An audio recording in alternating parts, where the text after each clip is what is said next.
So Ray Wersching will tee it up and kick it to this man, Drew Hill, who's the deep man for the Rams on kickoffs. Hill, with his numbers, as you can see, has broken one for 50. On his right is Mike Gooman, and up short on his left is Ivory Sully.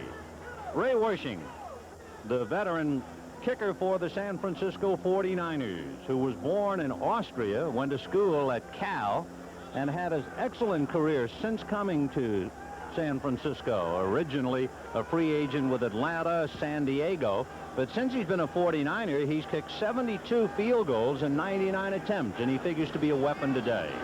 So under bright, sunshiny skies, here we go, the Rams and the 49ers. High kick, and Drew Hill will make the reception at the 11. I'd like an R, please. And still going, and got across the 15. Tina Turner ankled him at about the 25, and he drove forward for the additional yardage. So the Rams will put it in play, and here are the men who will stack up with Pastorini at the wheel, Tyler and Bryant the running backs, Waddy and Denard the wide receivers, with Pankey, Hill, Saul, Harris, Smith, and Arnold the tight end. For the Rams, with first and 10, the ball just at the 30-yard line, and Pastorini with his back split. He'll go to Cullen Bryant. Flag on the play as Bryant gets to the 38-yard line, and we'll see the interpretation of that in a moment. This is Red Cashin, our referee. The umpire is Art Demis, and it will be a penalty against the Rams. That might give us a moment, too, to set San Francisco defensively for you, and then we can get the show more or less on the road. Stuckey, Reese, and Border up front in the three-man front. Harper, Jack Reynolds, the ex-Ram, celebrating his 34th birthday, along with Craig Pookie and Keena Turner. With Ronnie Lott, Eric Wright, Colin Williamson, and the only veteran back there, Dwight Hicks, the free safety. So it is first and 20 after the holding penalty moves the ball back to the Ram 20-yard line. They'll go to Wendell Tyler, and Tyler got away from Willie Harper and then got back to the 25-yard line. So Harper had him at the 20, and he spun away. You know, Ben, I think interestingly enough, the Rams obviously scout themselves just like every other good team in the National Football League. They start off from a passing formation and run the football. They ran a good play at the very beginning, but had a holding penalty. They used the same passing formation again, and this time run a sweep to the left side. But obviously, they're trying to break the tendencies that they've established so far this season. Well, we'll take a good look at Wendell Tyler. Tyler figures to be very busy today on a 2nd and 14 from the Ram 26. Straight ahead, Mike Gooman, and he spins across the 30. Bobby Leopold knocked him down at the 31-yard line. And Dean, on the obvious passing situation, instead of being lined up at his defensive right end position, he was lined up at the defensive left end position. By the way, Hank, as we look at Fred Dean on a 3rd and 8 on the 32, if this is indeed a passing down, what do you do to stop this one-man gang? Number one, they have to play a tight end on his side. He isn't nearly as effective with a tight end on his side as he is on the split end side. And you have to run right at him instead of permitting him to chase and rush the passer. Well, the tight end, however, is on the other side of the lineup as Pastorini makes his drop. Herb Pankey takes care of Dean, and the pass is no good. Juggled by Wendell Tyler, and let's see where they're going to spot the ball. Just shy of the 40-yard line, so not enough for the first down. Bobby Leopold putting some pressure. Now, Dean is on the right side this time. He was on the left side the last time. Now, watch Pankey, the offensive left tackle, blocking Dean, and he knocks him beyond the quarterback and permits Pastorini with the opportunity to throw the ball on the outside, but it's incomplete. So it is a 4th and 1 on the 39, and Frank Corral standing on the Ram 25-yard line. Deep for the 49ers, Dwight Hicks and Freddie Solomon. And the kick will go towards Hicks as to backtrack to the 11-yard line. That's Ivory Sully flying by. Flag on the play, and he's going to be upended at the last minute by Joe Harris as he crossed the 25 and got to the 28. Let's find out about the flag as we saw Ivory Sully flying through the air. Flag might have been against Eric Wright.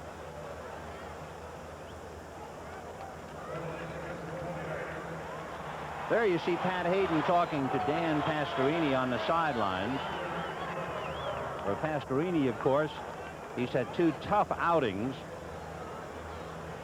You were talking about the drop of a quarterback, Hank. We'll get into it in a moment. Illegal use of the hands during the run back. Number 21 of the receivers, half the distance to the goal, 1st and 10. So the penalty was against Eric Wright. Illegal use of the hands, half the distance to the goal, and there you see the 49ers. Montana with Patton and Cooper, the running backs, Clark and Solomon, the wide receivers. Charlie Young is the tight end. And Montana putting it in play, 1st and 10 on the San Francisco 8-yard line. He'll start wide with Ricky Patton, and Patton getting away from a couple of tacklers, got it out to about the 12-yard line, so he picked up 4, and it'll be 2nd and 6 on the San Francisco 12. The drop of the quarterback, Hank, what are you looking for? Well, you look for smoothness and you look for good time. To illustrate this point, Ben, I think it's very important for you to time the quarterback going back into the pocket every single day of practice.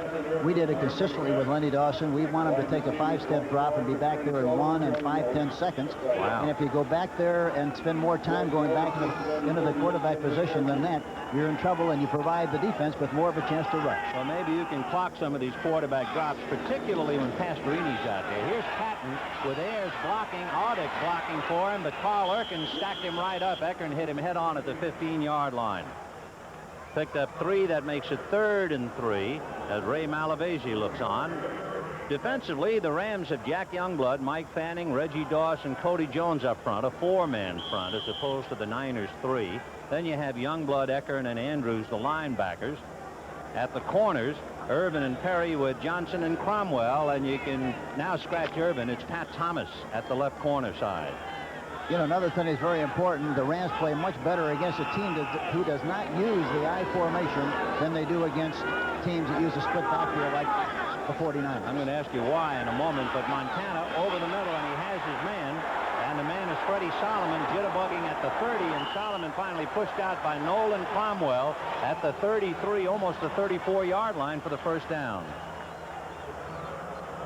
Pat Thomas slipped and fell. Good protection, throws the ball well. Watch Pat Thomas, 27, slipped on the play. Solomon does a good job of running, eludes another tackle, finally knocked out of bounds by Cromwell, number 21. What's the difference as far as running out of the I and running from the split defensively, Hank? The I formation is a great formation to take advantage of teams that over pursue, and if you only have one middle linebacker, like the 4-3, why, you have a chance to run behind the middle linebacker and make a lot of yardage. That's Davis carrying that across 35. Johnny Davis, the 4-year man in Alabama. Joe Montana. Does he remind you of anybody? Yes, he does. From the waist down, he reminds me of Joe Namath. And what do you mean by that? Well, because he's got a very high split. He's split high. He gets back into the pocket very fluidly and nice and smooth. He's got a good, smooth delivery, but he really reminds me an awful lot of Joe from the waist down. 2nd and 5 on the 49 or 39-yard line. Just the start of the ball game. Play action fake to Davis. Now Montana goes to the right side to Mike Schumann, and Schumann is boxed in and knocked out of bounds at the 46-yard line by Pat Thomas. You know, the other great thing about Montana is the fact that he's aware of what's happening. He's totally aware of where everybody is on pass patterns. That time, for example, he looked to the left and threw the ball back over to Schumann onto the right side. And look at this Tampa Bay score, 37-3 over the Green Bay Packers. Meanwhile, New Orleans edge Houston as Bum Phillips comes back to get vengeance, 27-24. Cincinnati knocked out Denver, 38-21. Cincinnati, of course, we saw last week demolish the Rams. 1st and 10 on the 46, and Montana going to Charles Young, the tight end. He was hit by Johnny Johnson and knocked down finally by Nolan Cromwell and Carl Ekern at the Ram 40-yard line, another 1st down. That was another play-action fake, faking inside. And watch Montana. Watch how smooth he is, and watch his footwork. He steps, he throws. Great follow-through, good catch by Young. But he follows through so well that his right foot comes off the ground very much like a baseball pitcher. And so it is 1st and 10 on the Ram 40-yard line.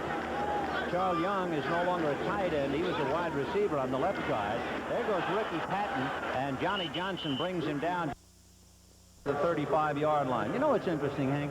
The 49ers do not have much of a running game. The Rams have a great pass defense, and yet, knowing all of that, they've been able to pass on the Rams. Well, they pass very intelligently. They don't try to get a big play unless they're in good field position. one thing that's interesting enough, they utilize people extremely well. This time, the last few times, Clark lined up at tight end. Young is split in. They're trying to create some problems and confusion for the defensive backs of the Los Angeles Rams. Buffalo pulled it out in the last 5 seconds to beat New England in that game with Solomon in motion on a 2nd and 4. The pass is to Solomon. He's knocked out of bounds by Pat Thomas, and he got it to the 26-yard line, and that'll be enough for a first down, so the 49ers are really moving. Watch Solomon break up the field, break to the outside. The ball is delivered right on the money. He makes the catch, is finally tackled, but not until after he makes the necessary yardage for the first down. Pat Thomas, number 27, making the tackle. All of the first downs for the 49ers have been picked up on passes to Freddie Solomon, Mike Schumann, Charles Young, and now Freddie Solomon again. So it's 1st and 10 on the Ram 27-yard line. There's a give to Patton trying to go with Ayers and Cross blocking for him, but there are too many blue shirts, and down goes Ricky Patton. A note on Patton, he's handled the ball 127 times this year, only 1 fumble.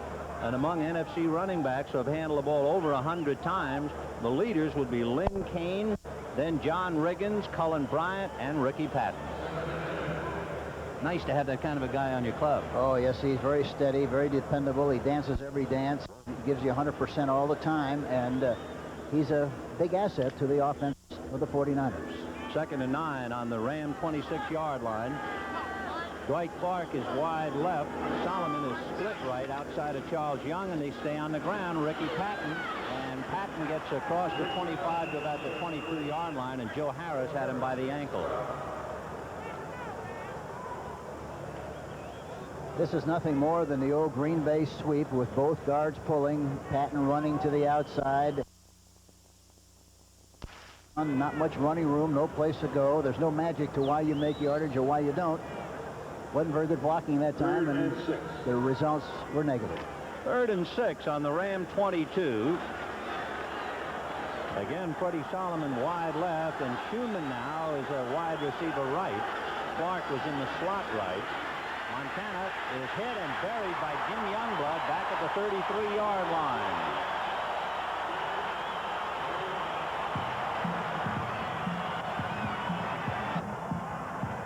Here we see Youngblood, 53. You watch him.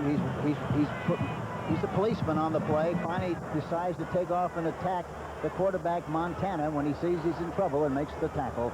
Number 53, Jim Youngblood. So Ray Wersching, who has kicked 12 out of 16 field goals this year, he had 4 out of 5 last week against Cleveland. And as we mentioned, this will be his 100th field goal attempt for San Francisco.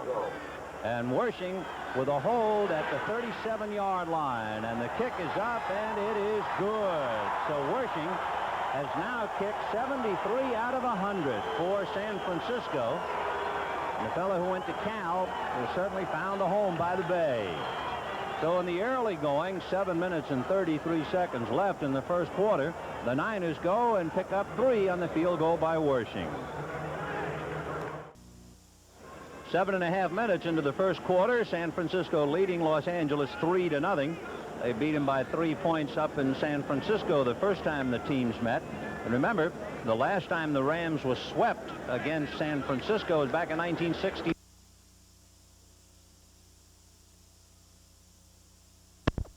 We just got San Francisco 3 ready to kick off from the 49er 35-yard line. Drew Hill will have to back up to about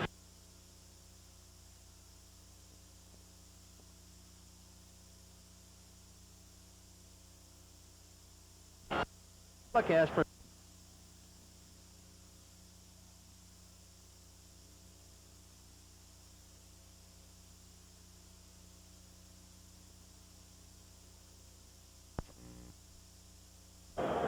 Nolan Cromwell being ministered to on the sidelines. Veteran defensive back, marvelous all-around athlete for Los Angeles. And here come the Rams now, 1st and 10 from their own 20-yard line.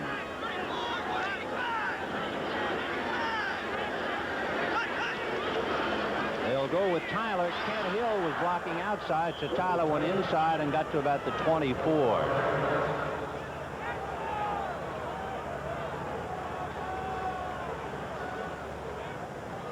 Getting reports now on other games. Pittsburgh in very cold weather polished off Cleveland 32-10. And of course, we'll see the Rams in Pittsburgh, Hank, next week.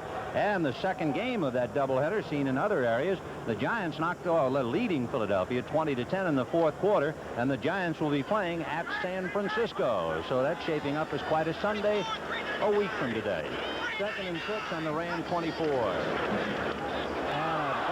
Off and the 49ers recovered it. The handoff was to Gerald Thomas.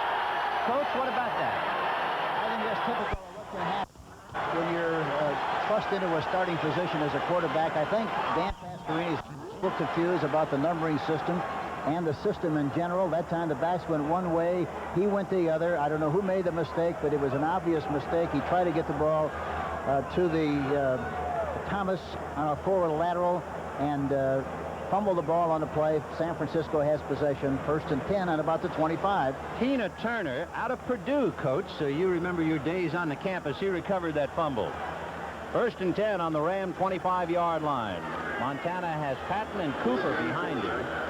And he's going to give it to Patton, and the Rams will stack him up, and then he squirts away and got across the 25. So Patton made some yardage when it looked like he was going to lose. Yes, and they have their fine outside receiver, Dwight Clark, playing tight end again. They're trying to put him in as many positions as they possibly can to confuse the defense of the Los Angeles Rams, because they obviously key on certain people, and they're confusing the keys by moving him around. Well, there's a shocker. The Giants beating Philadelphia 20-10. They haven't beaten Philadelphia, I believe it was something like 15 in a row. They finally knock them off. So it's 2nd and 8 on the 23. Montana with Cody Jones hitting him from behind and dropping him at the 33-yard line. He never saw Cody coming out of the pack. That's the 2nd Ram sack. Watch. Nobody blocked him at all. You see his feet coming into the picture. There you see Cody Jones, number 76, putting the squeeze on Montana. Dan Audick, the offensive left tackle, 61 for some reason, was blocking down and didn't touch the defensive end of the Rams, Cody Jones, number 76. So it's the 2nd sack for the Rams. Remember, Jim Youngblood had one earlier. It is now a 3rd and 18. And, of course, for Cody Jones, 7 years out of San Jose State, a big sack for Los Angeles. This time they will try Patton going right, and he's upended. Johnny Johnson hit him at the knees, and then Jack Youngblood came over to make sure he was going down. So the Rams stiffened on 2 consecutive plays, the sack, and then they stopped Ricky Patton. And the punter, Jim Miller, the All-American out of Mississippi, who once hit the gondola in the Superdome. Ray Guy did that, so you get an idea how high this guy can kick the ball. And Pat Thomas, number 27, really did a good job of coming up and stuffing the play. I would look for some kind of a run, even though it's 4th and 18 here. He's going to barefoot it out of there, and look how high, but it might go into the end zone. It does. In fact, it'll go through it. And of course, he's a picture of dejection. That's the last thing Miller wanted to do, was to kick it in the end zone. So the Rams come up smelling like a rose. They'll take over on their own 20, and they get the ball back with the Niners leading 3-0. What makes that note so interesting, the Rams have won 2 out of 3 since 1976, and yet 7 quarterbacks. The attrition looked for a moment like they were going to have 7 quarterbacks this year. That's Mike Gooman straight ahead to about the 24-yard line for a pickup of a couple. It's a painful thing when you start running out of quarterbacks. You're out of business unless you want to go to the single wing. So a pickup of 5. That'll make it 2nd and 5 on the Ram 25-yard line. 3-0 in favor of San Francisco. Ray Wershing kicked a 47-yard field goal. So 2nd and 5 for Pastorini. He has Waddy on a wing and now in motion to the left. And that's where Preston Denard is. But he stays on the ground to Tyler. And Tyler gets across the 30, picks up the 1st down before he is finally dropped by Lawrence Pillars, number 65, along with Tina Turner. It looks like a pass every time, and they're running. Well, that time they ran from the I formation, and I really thought that the hole opened up well on the right side, plus the fact that Tyler really did a great job of running on the play. Tyler is the deep back behind Mike Gooman. Waddy is wide right, and they're going to stay on the ground, and Tyler trying to cut back. At the bottom, number 65, Lawrence Pillars, who is playing with a sore chest. In fact, they didn't even expect him to play, but there he is. And he upended Tyler. Here we see a counter play. Tyler takes a step to the right and then goes back to the left side. Hara leading number 60 on the play. Not much running room. They responded very well to what they saw, and specifically, Jack Reynolds did a good job on the play. And hold everything. Flag on the play now, and Pastorini backing off. We'll wait for a preliminary signal instead. Red Cashin will tell us. Illegal procedure, false on start the offense against the Rams. You know, we touched on Pastorini making a mistake on the handoff a little while ago, but, you know, some systems, for example, when he was at Houston, even numbers were to the right, odd to the left. The Rams use a system where odd numbers are to the right and even numbers to the left, so that can be very, very confusing to a quarterback, especially when he has to put the whole thing together and know exactly where everybody is supposed to be and where everybody is supposed to go. So losing 5 on that illegal procedure. It's 2nd and 13 on the Ram 28-yard line. 3-0 in favor of San Francisco. We're really just warming up the chairs on this one. And Pastorini hooked by Dean, but he got away from him to the 40-yard line before he goes down at about the 42. And losing the ball, Tina Turner belted him, and the ball popped out, but after the whistle. Eric Wright fell on the ball, but it's not going to count. And down on the field is Dennis Hara, who was hurt on the play. Watch Dean, number 74, the ferocious rusher of the 49ers. Pankey is trying to block him. He gets around the outside, and Pastorini does a good job of swatting him away. Runs right up the middle and makes a yardage for the first down. He just did get across the 41, losing the ball after the whistle, and they're measuring first down. They've got it. 3-0, 49ers. Dennis Hara led off by Jack Youngblood and Dr. Clarence Shields, and they got a big kick out of it, so I assume Hara is okay from their reactions. In fact, Youngblood was breaking up laughing so hard over the fact that Hara had his bell rung. So the ball on the 41-yard line, 1st and 10 for the Rams.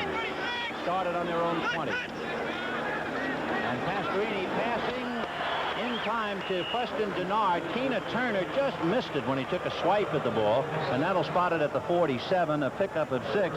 Hank, have you been timing Pastorini on his drops? Yes, the last time he went back into the pocket, with a five-step drop at 2.1. Normally, you like to get for him to get back at 1.5. We always insisted that they get back at 1.5, 1.6. That time he was 2.1. So is that bad? I mean, that much you're splitting hairs, but is it serious? No, it's a problem. He's got it. Trying to get to the quarterback. That's Wendell Tyler, brought down by Dwight Hicks as he got up to about the 42-yard line. Watch the good blocking at the point of attack. Irv Pankey. Gooman does a good job, number 44. There's a good cavity. Wendell Tyler takes advantage of it, pops through the hole, and picks up a nice gain on the play. Good blocking also by Ken Hill, number 72, the left guard. So it's a first down for the Rams. They have it 1st and 10 on the San Francisco 41-yard line. Billy Waddy is in motion to the left. And out of the eye, it's a quick handoff to Gooman, and he's hit immediately by Craig Pookie as he got in across the 40 to about the 39-yard line. Jack Reynolds is celebrating a birthday today. Hacksaw, they called him, all the years he was with the Rams, and the fans down here in Anaheim salute him. It is his 34th birthday. Jack Reynolds, he's quite something. Yes, he is. He's a very special guy and a very special football player. And they moved him from the weak linebacker to the strong linebacker position, and that's where he's playing in the game this afternoon. 2nd and 7 on the 49er 38-yard line. Pastorini to Gooman, and Gooman trying to get outside, and he's going to be stacked up by white shirts. The first man to come up and hit him was Bobby Leopold, number 52. We're seeing a lot of him today. He's a 2-year man out of Notre Dame. And Reynolds, from his inside linebacker position, number 64, also did a good job of taking a good angle and getting to the ball carrier in time to help out on the play. Dennis Harrop, we understand, had the wind knocked at him, which is one reason for Jack Youngblood's frivolity. He knew it wasn't serious, so Dennis is okay and should be back. And as you can see, the man they call Hurt, he's 6'5" and 250. Looks like he's all right. Dean is in the game now at right end, defensive right end for the 49ers. 3rd and 5 with Tyler trying to get outside. Tyler getting across the 35 and moving to about the 33. That's not yet enough for a first down. And you can see Pastorini. Bill Bain, the guard pulling on the play, did not give him enough room. There was not enough cushion between the guard, Bain, and also the ball carrier, and for that reason he was not able to make the kind of a cut that he should have to make. So on a 4th and 2, Ray Malavasi sending in Lawrence Gilbert and Dennis Harrah. Denard and Waddy come out, so needless to say, Malavasi's going for it. 4th and 2 on the San Francisco 33. The Rams started on their own 20, and they're trying to keep the momentum going. And they'll go to Gooman, and Gooman has got it. He's picked up the first down. He has finally dropped at the 27-yard line. It was Ronnie Lott on top and Archie Reese at the bottom. Here we see Tyler leading the play, Gooman making the reception on the toss back.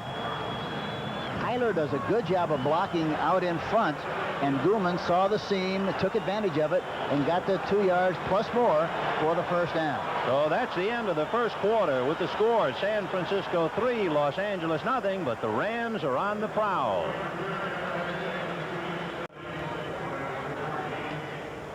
We start the second quarter. This is Vin Scully along with Hank Stram. Beautiful day in Anaheim. San Francisco leading 3-0. And we get a report St. Louis beating the hapless Baltimore 28-17 in the fourth quarter. Kansas City knocking off Seattle easily 40-13 in the third quarter. And Oakland on the board leading San Diego 7-0. First and 10, and here's Mike Gooman trying to get around Willie Harper, and he fumbled the ball out of bounds at the 29-yard line, so they lose 2, and it'll be 2nd and 12. Wendell Tyler, number 26, really made a great block on the outside. Last week we saw him play against Cincinnati. He missed several key blocks, but he's made 2 or 3 good ones here this afternoon, and deserves a lot of credit for the kind of a job he's done so far. You can take a look at that block. The left of your screen, Wendell Tyler taking care of Carlton Williamson. He just chopped the legs out from under. 2nd and 12 on the 29 after that fumble by Mike Gooman out of bounds. Tyler releases. The middle. And Pastorini throwing in the middle, and it's in and out of the hands of Big Walt Arnold, the tight end, at the 5-yard line.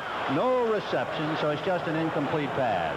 Took a long time to find him in the middle area. He was open for a long time. It was not a precise decision at all on the part of Pastorini. Waiting, had plenty of time to throw the ball. And then when he did throw it, he threw it a little bit behind. And by the time the ball got to the receiver, Drew Hill, it was knocked loose and falls incomplete. 3rd and 12 on the 29. 3rd and 12 for Pastorini, trying to keep this drive going. It started on the Ram 20-yard line.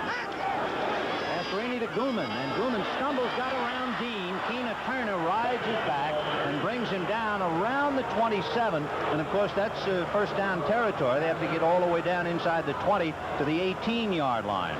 I should correct myself too, Ben. It was Walt Arnold who the ball was thrown to instead of Drew Hill. So it'll be 4th and 10 for the Rams, and Frank Corral will come in now to try and get the Rams even. Corral is 16 for 22. He has kicked 72% of his attempts for field goals, but he missed 4 up in San Francisco, and the Rams went down to defeat.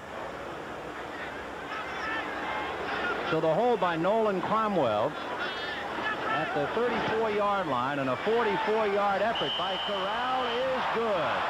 So in a battle of field goals between Ray Wersching and Frank Corral, the Rams and the 49ers are tied up 3-3 with 13:50 left in the second quarter. Well, we're all looking forward to that next weekend. The season premiere, NCAA basketball, Georgia at San Francisco, right here on CBS. Deep is Amos Lawrence, famous Amos, they call him, and he brings it out of the end zone to the 10, 15, upended at the 20-yard line. Greg Meisner, if Meisner, number 69, doesn't trip him, he'd indeed be famous Amos. But Meisner just did get a piece of Lawrence and upended him as he crossed the 20-yard line.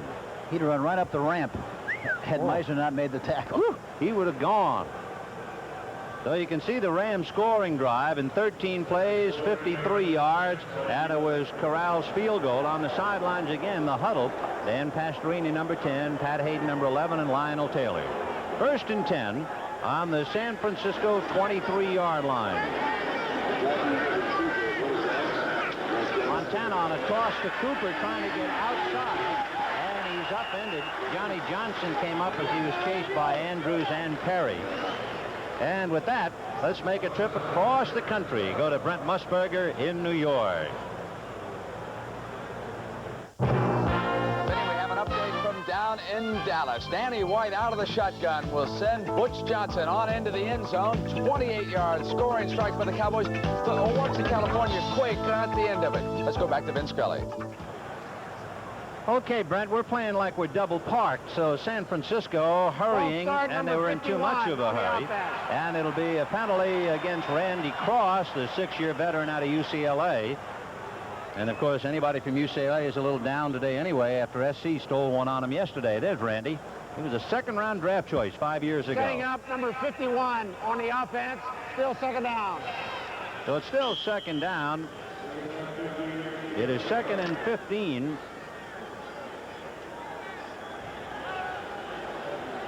Ball on the 18-yard line of San Francisco. In motion, Freddie Solomon. And Montana throwing behind Solomon. Pat Thomas right there with him. The 49ers, you know, can become the first team to clinch an NFL division title. They can do it as early as tomorrow night if they can win today, and Atlanta loses to Minnesota tomorrow night. So this could be a big day for San Francisco. Yes, and I keep saying it, and I'll say it again, the man we're seeing on the sideline, Bill Walsh, has really done a remarkable job with the 49ers. He and his coaching staff really have been super. So it is a 3rd and 15 on the 18-yard line for San Francisco. Solomon goes right, and Dwight Clark is wide left. Montana with one back releasing, and he's going to, and that's Big Cooper. And Cooper is at the 25, takes a lick, and is upended by Pat Thomas as he was fighting his way to the 30-yard line, but Thomas's hit prevented the first down.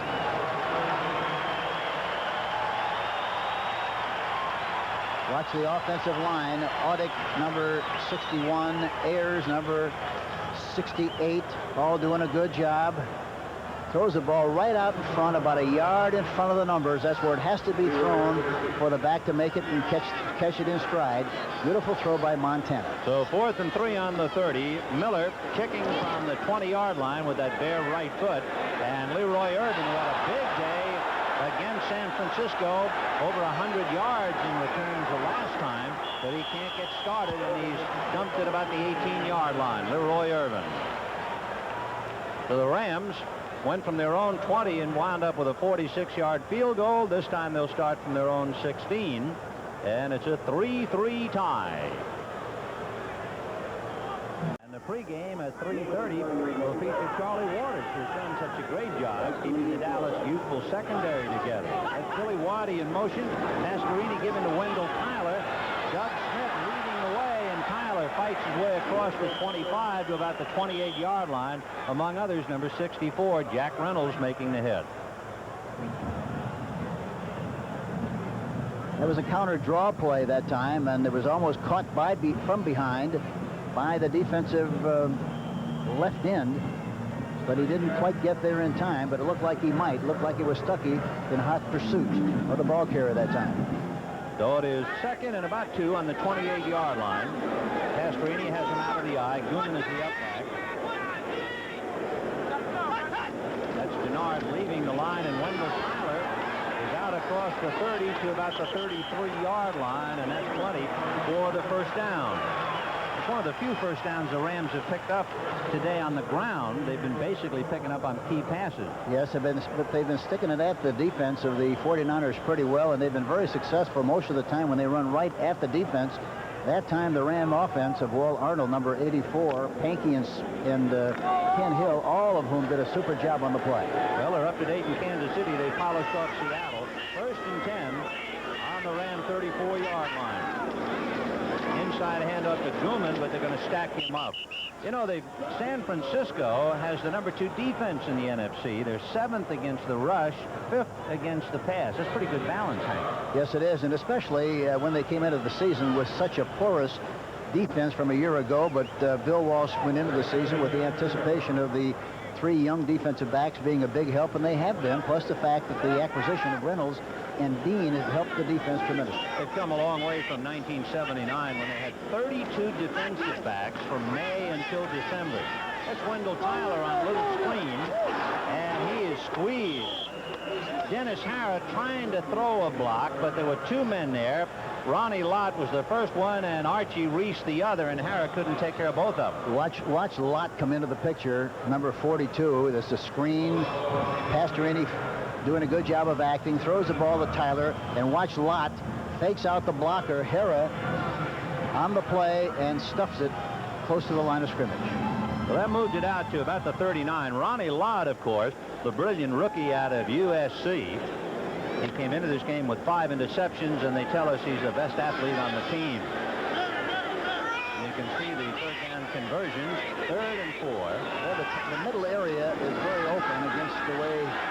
Look at this big area here.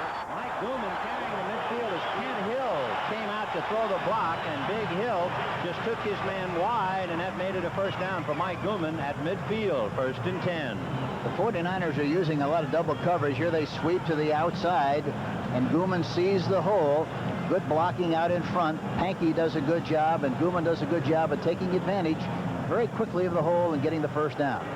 But the middle of the San Francisco defense is very vulnerable. It looks like they'd be able to throw in there and also run in there more often than they have. 1st and 10 from the 49, and it's an end around to Preston Denard. And Denard, once Carlin Williamson was taken out of the play, Denard gets to the 35-yard line and a first down. They knocked Carlin Williamson, number 27, out of there, and Denard picked up the first down. And that's really a good-looking play because it changes the timing and the rhythm of the defense. They've been pursuing very strongly to what they see. This time they run it to the left, come back with a reverse on the right side. There's some good running on the part of Denard. Does a good job of going down the far sideline and picks up the necessary yardage for the first down. A good-looking play by the Rams. The reason Carlin Williamson was knocked out of the play was a fine block by Doug Smith. So it's 1st and 10 on the San Francisco 35-yard line, and it'll be timeout Los Angeles down on the field with 8:59 to the half in a 3-3 tie. Ray Malavasi trying to get his Rams squared away. They're on their 3rd 2-game losing streak of the year, but they're locked up at 3. Reynolds, and the ball went popping up in the air and then recovered by the ball carrier. Watch Reynolds, strong linebacker, 54 Pookie, is blocked on the play. Reynolds takes a good pursuit angle. Hill hits him, knocks him right into the ball carrier. Tyler, the ball pops up into the air. He is very alert, gets it on the way down. This is a beautiful shot here. Look at this. He's falling, but he has good concentration and is able to recover his own fumble. 2nd and 5 on the San Francisco 20-yard line. We have an interesting note about Wendell Tyler and a couple of the premier backs about fumbling. We can pass that to you in a minute. But Mike Gooman is hit, and down he goes. Lawrence Pillars, number 65, knocked him down to break the play. When Wendell Tyler carries, his rate of fumbles is pretty high. There you have it. He's had 8. And then you have Rodgers with 10, but in 60 carries more. Then Otis Anderson and Walter Payton with 9. The highest, in fact, among the NFC running backs. And the Rams have done a better job of running when they go at the defense rather than go east and west. So it's 3rd and 7 on the 22-yard line of San Francisco in this 3-3 tie. Pastorini looking over the middle, faking twice, and all alone is Wendell Tyler, and he's going to butt heads and go into the end zone. Eric Wright tried to keep him out, and he ran right over him. Did you notice, Ben, there was nobody in the middle area at all. They're so concerned about the outside receivers. We touched on that a little earlier in the game, but the middle is a very vulnerable spot the way they're playing defensively. He finally spotted Wendell Tyler in the middle area. Watch how it opens up here. He waits, he pumps, he finally throws the ball. There's nobody around him at all. He scampers right for the end zone. Number 21, Eric Wright, is right there, but he runs right through him and in for the touchdown. So Corral now will try to make it 10-3 Los Angeles as Wendell Tyler comes walking off to catch a breath. For Wendell Tyler, that's his 5th touchdown receiving, and he has 8 rushing for 13 touchdowns for the year. Corral is perfect, and he's been perfect all year. He's 28 for 28. So the Rams are sitting high right now, leading San Francisco with 6 minutes to the half. Los Angeles 10, San Francisco 3. Thanksgiving traditional, the NFL on CBS Sports. And this Thanksgiving, Chicago Bears and the Dallas Cowboys. The Rams leading 10-3. Kicking off to San Francisco, and Bill Ring this time will handle it. Ring at the 5-yard line to the 15, to the 20, and runs into people at the 25. He's one-year man at a BYU. Bill Ring. There's Wendell Tyler, who has now scored 13 touchdowns for the Rams. 8 rushing, 5 on passes, getting a handshake from Gerald Thomas. There's the numbers on the drive. 11 plays for 80 yards, capped off on the pass to Tyler and the corral point. Meanwhile, Miami and the Jets, and Miami leading the Jets 7-6. The question here, of course, can Richard Todd play in that one with a fractured rib? 1st and 10, the ball on the 25-yard line, and Montana play action fake to Cooper, and Joe going deep to Solomon, and he makes the reception, taken down at the Ram 30-yard line by Pat Thomas. What a play. The ball was right on the money. There was double coverage inside and outside by the strong safety, Cromwell, I should say Johnson, and also the left quarterback. And they had him in the squeeze, but the ball was thrown just perfectly. Gets it right on the numbers. Pat Thomas was also covering on the play, and they have good field position on the 30. Good field position, good pass protection, a play action pass. Montana to Solomon. So 1st and 10 on the Ram 30-yard line, and Montana got a bunch in a hurry. Charles Young in motion to the right. Montana getting a little heat from Jack Youngblood, and now by Mike Fanning, throws on the run and throws it to the suburbs. So it'll be 2nd and 10 on the 30, and the crowd thinks he threw it away. There were people in the vicinity of the ball. So 2nd and 10 on the 30. Yeah, especially the chain game. Yeah, it was a long-distance call at best. But that's good composure on his part. It's a very wise decision on the part of Joe Montana. He was in the soup. He was in trouble, and he throws the ball out of bounds. Montana's longest pass, as you see Bill Walsh talking to a couple of his players, Montana has thrown a 78-yard touchdown. That's the biggest one he's cranked up. And the biggest pass to Freddie Solomon, 60 yards for a touchdown. This one was 44 yards. And we'll have a timeout, San Francisco, as Joe Montana, who has completed better than 62% of his passes this year. Yeah, Clark comes in with 62 passes, hadn't touched the ball yet. 10-3 Rams. Georgia with Domingue Wilkins, and of course USF with their senior center Wallace Bryant. So that'll be quite a match to break the seal, the premier NCAA basketball on CBS. Montana high and soft, and Solomon is there, and Solomon made a brilliant reception, taking it from Pat Thomas at the 2-yard line. They were in a bump and run coverage, meaning that Thomas was right on the line of scrimmage with Solomon. Montana spotted it, threw the ball downfield on the one-on-one situation, and Solomon does a super job of leaping for the ball and making the reception on about the 3-yard line. So softly led, it looked like a bird falling out of a tree the way he just lobbed that thing. Yes, and he knew he had one-on-one, and that's the kind of a shot that you want to take. He throws it right over the top nicely on the inside, and Solomon makes the catch. They'll pick up a 28 yards, 1st and goal from the 2. In motion is Schumann, and out in front is Johnny Davis. Davis gets it close to the goal line, and they stack him up. He's the 4-year man out of Alabama. We have 4 minutes and 8 seconds to the half. And Johnny Davis has had a problem with a bruised calf muscle, but he's a very fine straight-ahead runner, and is very good on short yardage situations, especially close to the goal line. Well, Freddie Solomon bringing in a play. Johnny Davis came to San Francisco in a trade with Tampa Bay for James Owens, you might remember. 2nd and goal from the 1. Montana, first man, Johnny Davis. And the Stars fell on Alabama. So that makes it 10-9 in favor of Los Angeles. Watch the good surge on the part of the offensive line, the right side. Davis does a good job of slamming the ball right through there. Randy Cross, Farnhorst, Quillen, all of whom did a good job of blocking at the point of attack. So Bill Walsh sees his young 49ers come bouncing back. You know, they were shut out as far as touchdowns last week against Cleveland. That's the first time Walsh ever experienced a blanking. It took some dreadful weather to do it.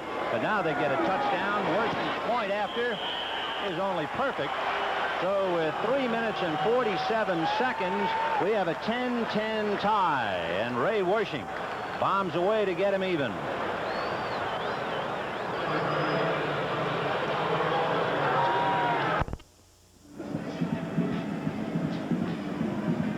Ray Worshing has not only kicked 16 out of 16 points this year, he has now worked on 79 straight, so he becomes automatic Ray Worshing when you can kick that many. Yeah, he's got radar hooked up to that toe, I think. That's Drew Hill standing on the 5-yard line from Los Angeles, and Worshing gets things going. Hill will make the reception at the 3. Going all the way, starting across the field. And they'll knock him down just shy of the 20-yard line. Rick Gervais, among others, and of course Gervais didn't play very much, number 24, and he was able to hit him the first. The 1st and 10. There's the scoring drive, and of course the number 1 play was the 44-yard pass from Joe Montana to Freddie Solomon. Then they came right back with a 20-some-odd yard pass to set up the touchdown by Davis. So they picked up a bunch of yards in 5 plays. 1st and 10 on the Ram 20 in a 10-10 tie. 3.5 minutes to the half. Wendell Tyler.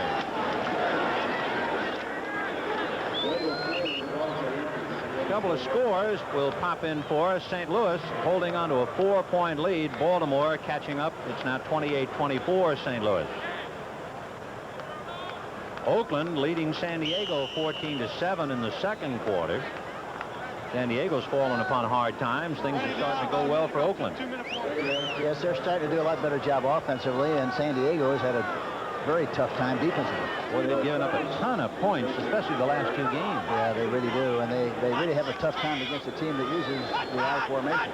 2nd and 6 from the 24, and it's Mike Gooman. He took a pretty good bump from Jack Reynolds, and he was still on his feet. He lost the ball to Ronnie Lott long after the whistle. So Gooman is tough. He really just had Reynolds bounce off him. Yeah, he's a sledgehammer back, big and strong, and very decisive runner, which is very important. He doesn't dance around in the hole. He knows what he wants to do, where he has to go, and he gets there as quickly as he can. Things have been going pretty well for Joe Gibbs in Washington, but right now Dallas, it just doesn't lose at home, leading Washington 10-0 in the 2nd quarter. And the big one, the Giants knocked off Philadelphia 20-10. The Giants will be playing San Francisco next week, the 2nd game of the doubleheader, while the Rams will be playing Pittsburgh. 3rd and 1 on the 29. Not much room for Gerald Thomas. He tried to squirm for the first down, and from this angle, he would appear to have made it. Yep. And we are coming to the 2-minute warning. Officials timeout with 2 minutes left to the half. Good ball game going here in Anaheim. The Rams 10, the 49ers 10. 2 minutes left. With 2 minutes to the half, a 10-10 time. By the way, coming up at halftime today, a feature called Singing Highlights, plus Brendan Erb with all the scores and highlights from around the NFL. Wait till you hear the boys from Green Bay doing a little singing. 1st and 10 on the Ram 31. Pastorini has Gerald Thomas and Mike Gooman, the running back. And he'll go to the air. And he's going to go to Gerald Thomas. They set up a screen. Bill Bain threw a pretty good block and decked his man. So Bain knocking Carlton Williamson down. That's the 2nd time they've been able to flatten him. Yeah, I tell you, Bain did a great job on the play. Number 62, watch the right guard. The guard, number 62, watch you. Let's get a picture of him outside. Here he comes. Watch the picture. Watch the shot. Gets a beautiful block on number 27. Williamson. Go to 2nd and 5 on the 36-yard line. There's Bill Bain. You can see he hasn't shaved, but neither has any of the other Ram linemen. They have given up the blade until they start to win a few. Pastorini going out to Mike Gooman, and he's knocked out of bounds by Craig Kuki at about the 43-yard line, and that should be enough for the first down. So Gooman can run him and he can catch him. And Pastorini has really done a good job so far of being patient and taking what he's being given by the defense. This time he throws the ball to the outside to Gooman in the flat, who makes the reception. and is finally knocked out of bounds by Pookie, number 54. Well, that'll be at the Ram 44. Meanwhile, on the sidelines, they also serve who only stand and wait. Jackie Slater, who suffered the hamstring injury, he's lost today. There was also Phil McKinley, who might very well see some action, standing alongside of him. 1st and 10 on the Ram 44. Both backs release. Pastorini pumping twice, directing traffic, throwing on the run is Walt Arnold. 36-yard line. Well, boy, Pastorini looked like a 5 p.m. traffic cop. Yes, he did, and he got the ball off right where it had to be thrown, away from the flow of the play. Arnold, it looked like should have come back into the middle area, but he didn't. He kept cruising to the outside. It made it a tougher throw for Pastorini. Then he finds he jumps out of the pocket. Look at him. He directs to traffic, throws the ball on the move, and right where it has to be thrown, right at the numbers, to Arnold, who makes the catch. A big play for the Rams. Big play indeed. Walt Arnold, a second-year man out of New Mexico, surrounded by 49ers. And it is 1st and 10 on the San Francisco 36. And, of course, time is a factor. We'll watch it for you. 1:33 left of the half as Ray Malavasi and Lionel Taylor talking to Dan Pastorini. That's Lewis Gilbert, the tight end, with his back to the camera. A couple of numbers. Pastorini is 7 for 8 and 72 yards, including a touchdown. Montana is 7 for 9, 132 yards.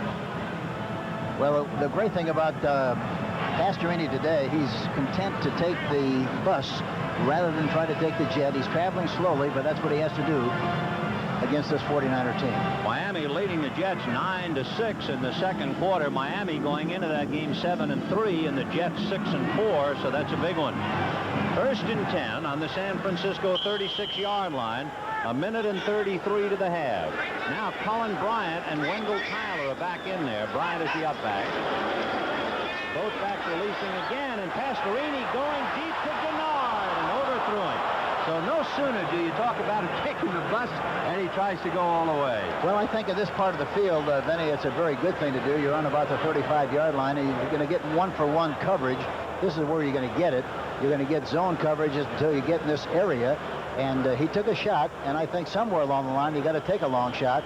That time he had him open and just overthrew him. Dan Pastorini was saying, I came to the Rams under a misconception. I thought they wanted me to throw deep. Now he's learning that they want him to lay it off and go the short route. So it is 2nd and 10 on the 36. Look out for Dean. He was coming from behind, and Colin Bryant makes the reception. Saladin Martin knocks him down at the 30-yard line. And it's at the 29. They have to get to about the 26. And are the Rams huddling as the clock runs down? No. Pastorini will take them right up to the line of scrimmage. So 1:05 left to the half. It was 10-10 tie. And they'll go to Colin Bryant. And the big back gets to the 25, and that's enough for a first down. And there'll be a timeout called immediately by the Rams.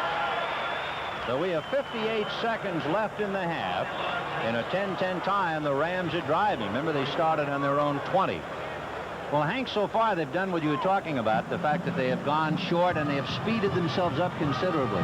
Yes, and I think any time that you have 39 sacks like they have going into the game and 22 interceptions, you have to take an inventory of what you're doing. And I think it's very obvious they wanted to make sure they got rid of the ball a little quicker. They had wanted to throw the ball a little shorter to help their offensive line as far as the sacks are concerned. And so far the plan has worked very good.